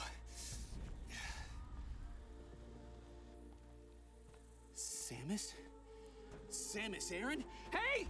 Hey, Samus Aran! I'm stuck! Help me out! Oh! Please get me down. I'll just stay right here. Try not to die. Naturally. Otacon. Galactic Federation Transport X-7S. Engine and navigation systems have stopped. Fuselage damage. There's a detachable cargo door at its rear. And this guy... Galactic Federation Technician. Individual performs maintenance tasks on electrical equipment. Also includes maintenance of computer-equipped airframes. And for some reason needs to wear regular glasses. Swollen vine growth. It will burst if struck. Okay. Oh! I think it's working. What was that? Okay, that did not sound friendly. Yep.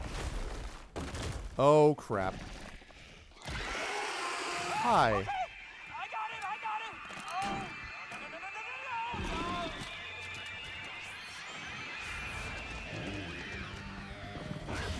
no. Well, well, well.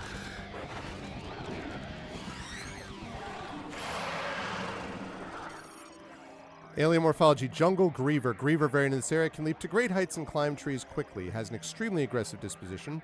Will use its arms and claws to attack its enemies at close range. When at a distance, it will spit poison at threats. Wonderful. A species of griever, the ferocious predators found throughout Vuros, which is adapted to densely wooden environments. Their exceptional jumping ability allows them to quickly traverse treetops and rock cliffs. They often hunt in packs and are known to attack other creatures indiscriminately. Once one pack member strikes, the others will quickly join the fray, either by leaping up close to slash with the sharp claws in their two pairs of arms, or by spitting a viscous mass of venom from a distance. Their skin is thin and unarmored, making their bodies vulnerable to standard beam weaponry and light enough that the shock of a direct hit from explosive weaponry is enough to push them away.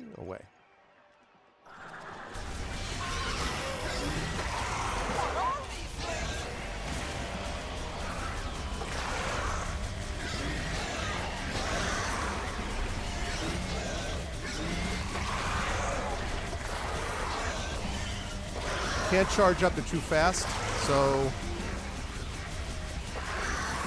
Oh no, there's too many of them.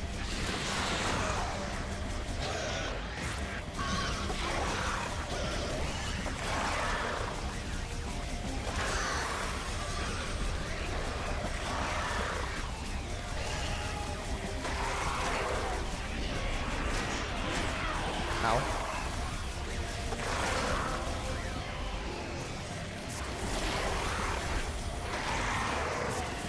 Oh, hi. You were hitting me from behind. I was like, why am I getting hit?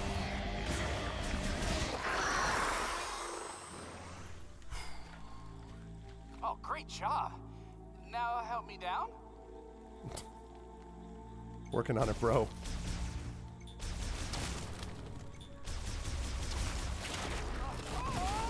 What's up, Geister? Solve the problem with violence. We're good. Okay. I can't believe he's wearing regular glasses. Thank you, Samus. I'm Specialist Miles McKenzie, Engineer Level 4. I have something for you. This is the one that everybody hated. Hold on, I gotta manually override this. These X7s tend to stick a little. Come on.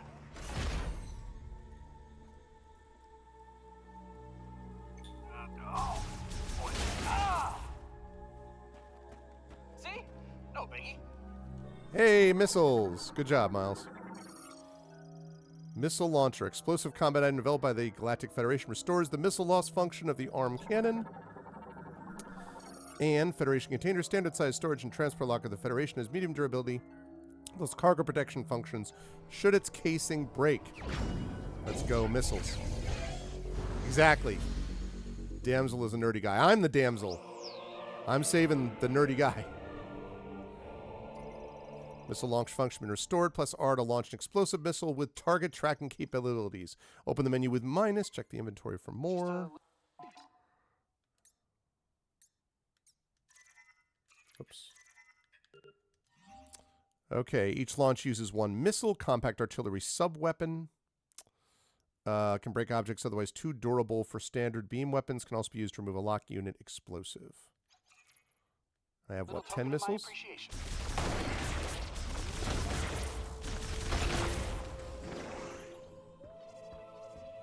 It's okay with you. I'm gonna tag along. It's not okay with me, but... So, where to? It might be a good idea to check the map and get our bearings. Yeah, this is the part... Fortunately, this does not last long, but this is the part that people quite rightly were going, like, please, for the love of God, tell this guy to stop, you know. I'm Samus. Like, don't... Artificial fusion of flora and fauna made using the modern biotech extremely fast cellular metabolism allows full regeneration even if reduced to pulp. Please shoot that thing. It won't stop moving.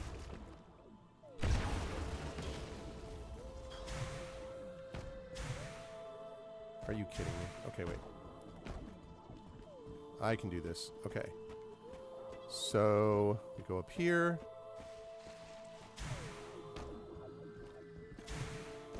Mm-hmm.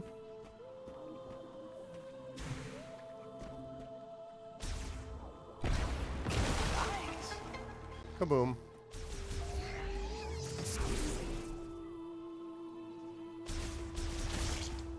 Whoops.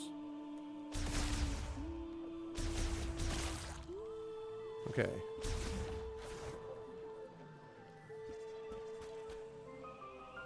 Oh. No, it's not the same. For a minute I was like, wait, what? Okay. That's not it. Reconfiguration of a suit. Oh, fascinating. Can you... That's what it is. Minus. Okay, so we're going towards the save point. Great. That's what I want. Heading towards the save point.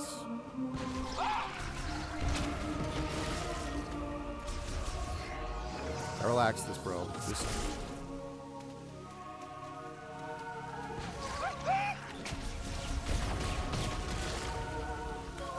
How about we avoid any standing water? Those things seem pretty territorial. Spherical growths that the Onan palm's rootstocks use to store nutrients. Very durable, but can be broken by a concussive blast like this. Wait, what? Really?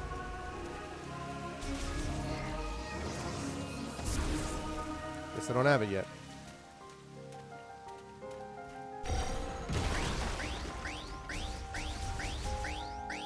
I think I'm out of missiles. I kind of get that impression. Oh no, I need another missile. Made a terrible mistake. Okay, I need missiles. I think this restores ammo and missiles though, so...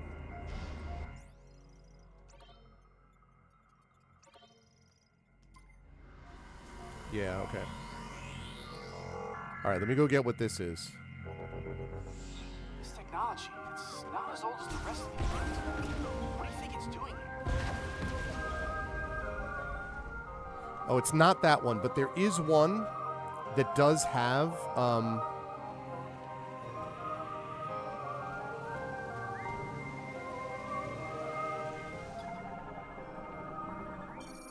missile expansion, right, okay. But there is one that I found that's like, whoa. Thought I already scanned him. Miles McKenzie, primarily responsible for Golem maintenance, the UTA Research Center, skilled in operating, repairing, and modifying computers and machinery. Engineer with the Galactic Federation, known to be extremely talkative even while alone. Although his restless energy and curiosity make him prone to danger, his excessive caution is enough to keep him from harm. He has a strong moral compass and work ethic, making him a reliable problem solver no matter the situation. I know you're trying, game. I know you're trying to make him. What does it say? I'll tell you what it says. It says this. Ouch! That's what it says.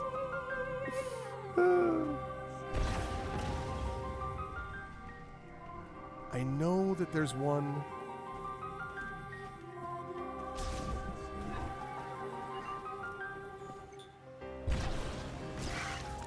Ah!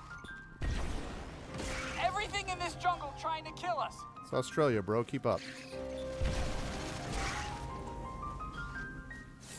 Okay, I know for a fact I saw another... Okay, well, anyway, there's a variety of things. Missiles are effective against a creature with a hard shell, you know. Yes, I already... That's why I destroyed the last 5 of them.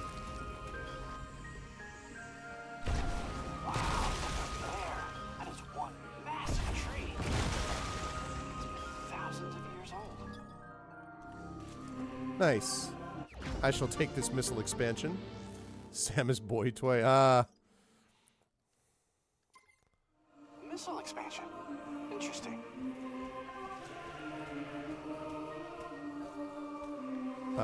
There's okay, there's down that way. I know I saw a statue of some kind that had stuff that I couldn't get to before, which I obviously will be able to get to now. But I guess when I go back that way, I'll be able to see it.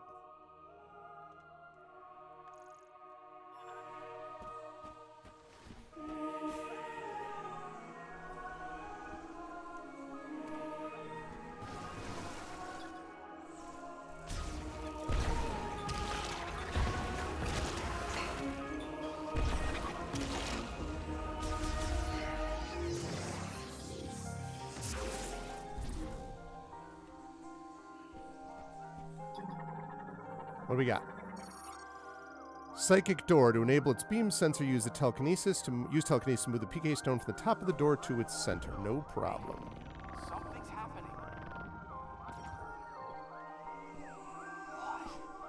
How'd you do that? I'm Samus. I'm Samus. The bridge paves the way to the Temple of Memory. Those Lamorne who follow the path will come to the altar connecting the past and the present. The crossing. Hear me, my Lamorne brethren. As you cross this bridge, reflect on the life you have lived and consider the words that you would carry into the future. Hear me, my Lamorne brethren. As you cross this bridge, reflect on the experiences you have not yet had and consider what you wish your future to hold. Just as we were the ones to create our past, so too are we the ones to forge our future. Excerpted from the 4th slate. Can you read that? Yes. Hey, does that say anything about this place? They really don't want anyone in here. Must be a sacred space.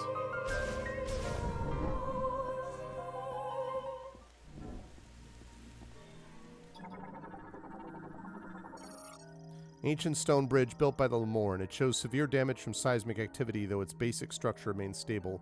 Weight capacity estimated to be under 700 LH. It's a nice way of saying it's never going to carry both of us. Sorry, Miles, you're going to stay behind. Tell him to do this, tell him to do that. I've never seen anything like this. It's beautiful.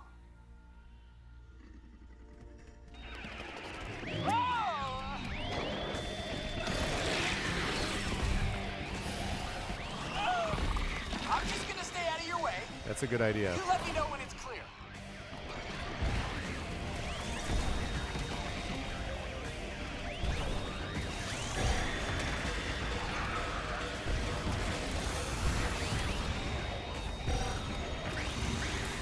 Oh, you sent that one flying.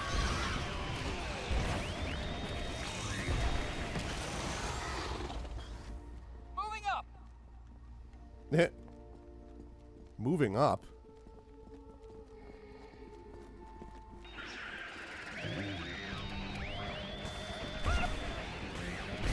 Coming over the side. I noticed. Oh, look at him fly. Nice shot. That's not sporting.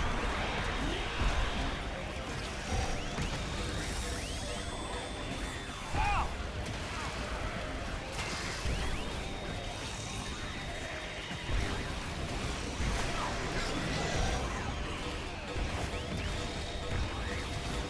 Oh, I'm hit. See ya.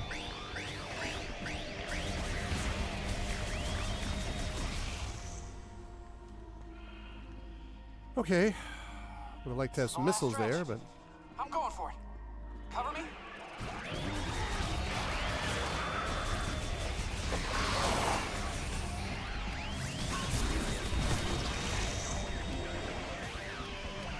They come.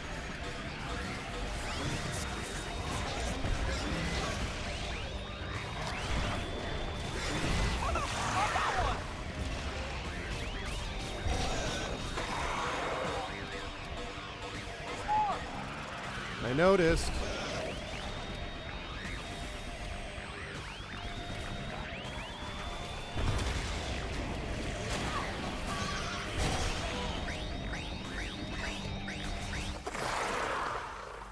That was a close one. I wasn't sure we were gonna make it. I just noticed he has an energy bar. Samus. Oh, no. I can. Oh! An energy bar, great. I'm okay.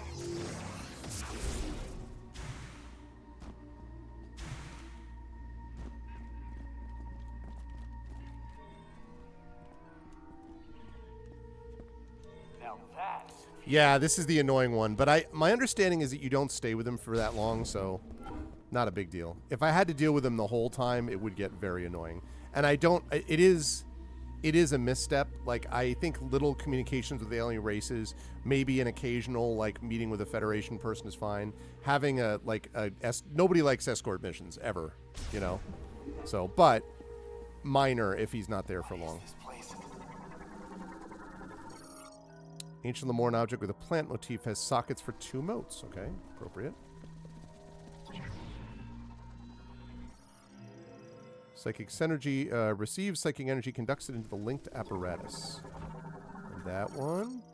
Large Lemorn psychic lock does not use motes, receives psychic energy from a linked sensor. And gate lock structure built in the Lemorn shrine, trace of psychic energy emerge from its center. There we are. I have no idea what we're doing, but it feels like it's working. Thanks for your support.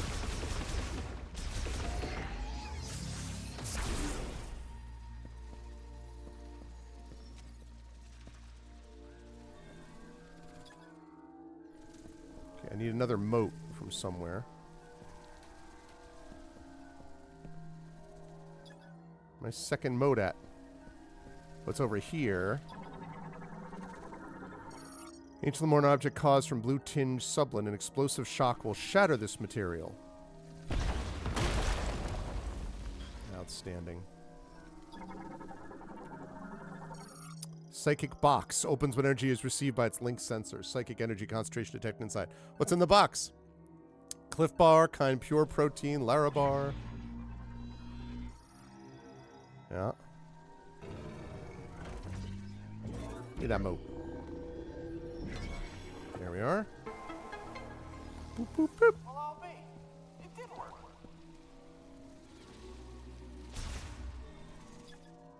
Oh.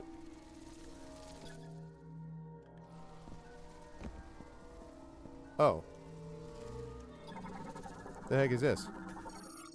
Control beam generates a charged psychic beam that can be controlled via telepathy. Time slows to a near standstill while the beam is in flight. Oh. Didn't know I was getting an upgrade.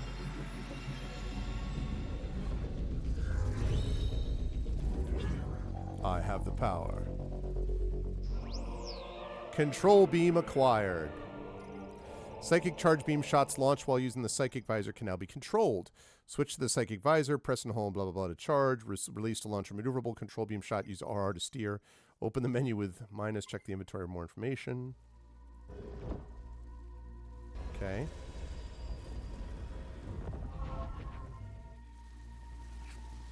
Hold on, I'll do it in a minute.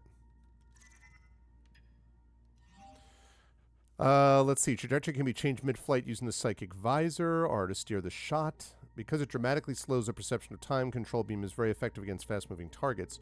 Control beam shot consists of 3 energy spheres, meaning that unless it collides with an obstacle, it can hit up to 3 targets. Concentration required by telepathy means rapid fire shots are not possible and that the beam's travel distance is limited. Up to 3 control beam shots can be launched before a short recovery period becomes necessary. Found something for your suit, didn't you?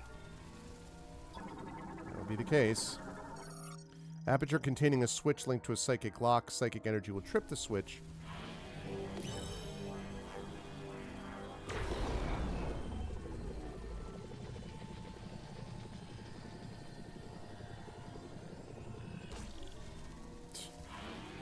See if I can actually do that, but this time not miss it.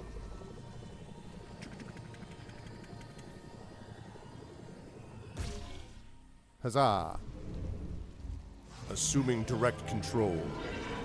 This hurts you. I will investigate this process directly. That door just opened all by itself. No, it didn't. Keep up, Mackenzie.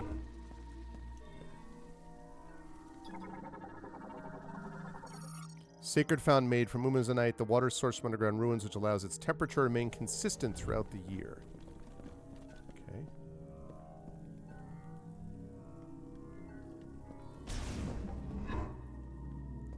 Oh boy. No way. A Mark 99 mech? I'd recognize that frame anywhere. Mark 99 mech, this is Samus Aran. Bounty hunter? You know her. She's famous. You look very familiar. Betsy? What are you doing here? I worked on her back at base. I'll take a few scans. Maybe we can come back here and get her. Poor baby. She's torn apart. Wouldn't mind getting a mech. Galactic Federation heavyweight class Golem mech, a bipedal manned MK-99 war mech, primarily piloted by Federation androids. Several critical components missing or damaged, non-operational. Find the missing pieces.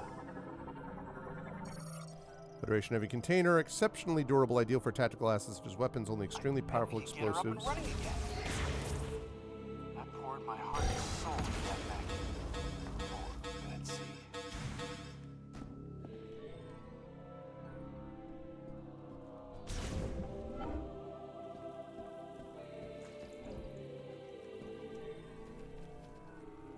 Okay.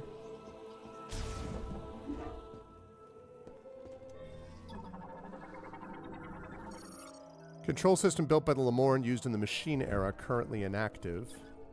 Look at this place.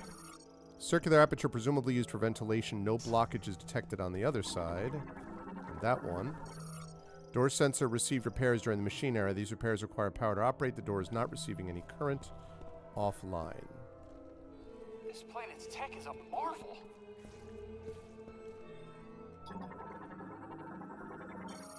Bomb slot activates any linked device when a concussive blast is detected within. Currently offline. Around, but decoding the language will take weeks without a translation. And me without a bomb. Not yet, anyway. Save point? I'm just gonna push buttons and see what happens. I had that Spidey sense. Had that Spidey sense. Hell yeah. I had a feeling. I'm like, this would be a good place for a save spot. Been playing Metroid for a while. Alright, we'll play this for another 15 minutes or so. Before I wrap up, before heading over to GOG later today. And then back here tonight for Citizen Sleeper 2. Wait a second, before I do anything with that. Oh, okay, I have to. Alright, that's fine.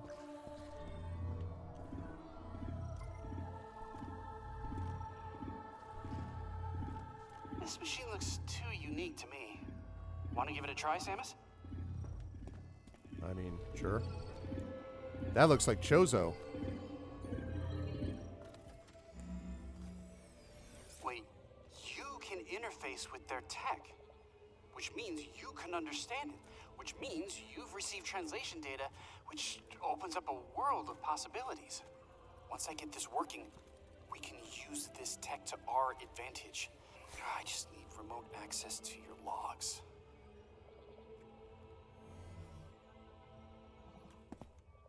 Oh, this data chip. You think it'll work? Wow, that is fascinating. I love that she still hasn't said anything. Thank you. We'll put this here. Ghost of Saltmarsh is moved to Sundays. Let's see. And it's going to be a Sunday a couple of weeks from now is going to be next Ghost of Saltmarsh. I know. She does say something at one point, I think, but...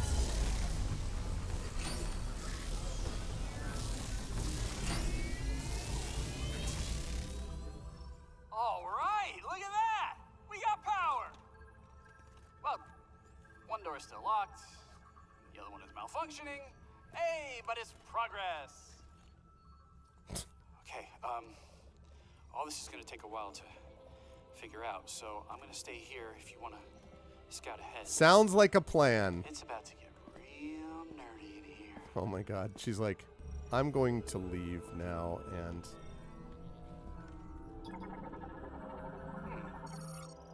Lamon control system to machine era, manages power throughout the room, functions as a data storage terminal, currently online. It'll take me a while to decode all this. Door power restored, malfunction the beam sensor on this side, on the other side is operational. And that one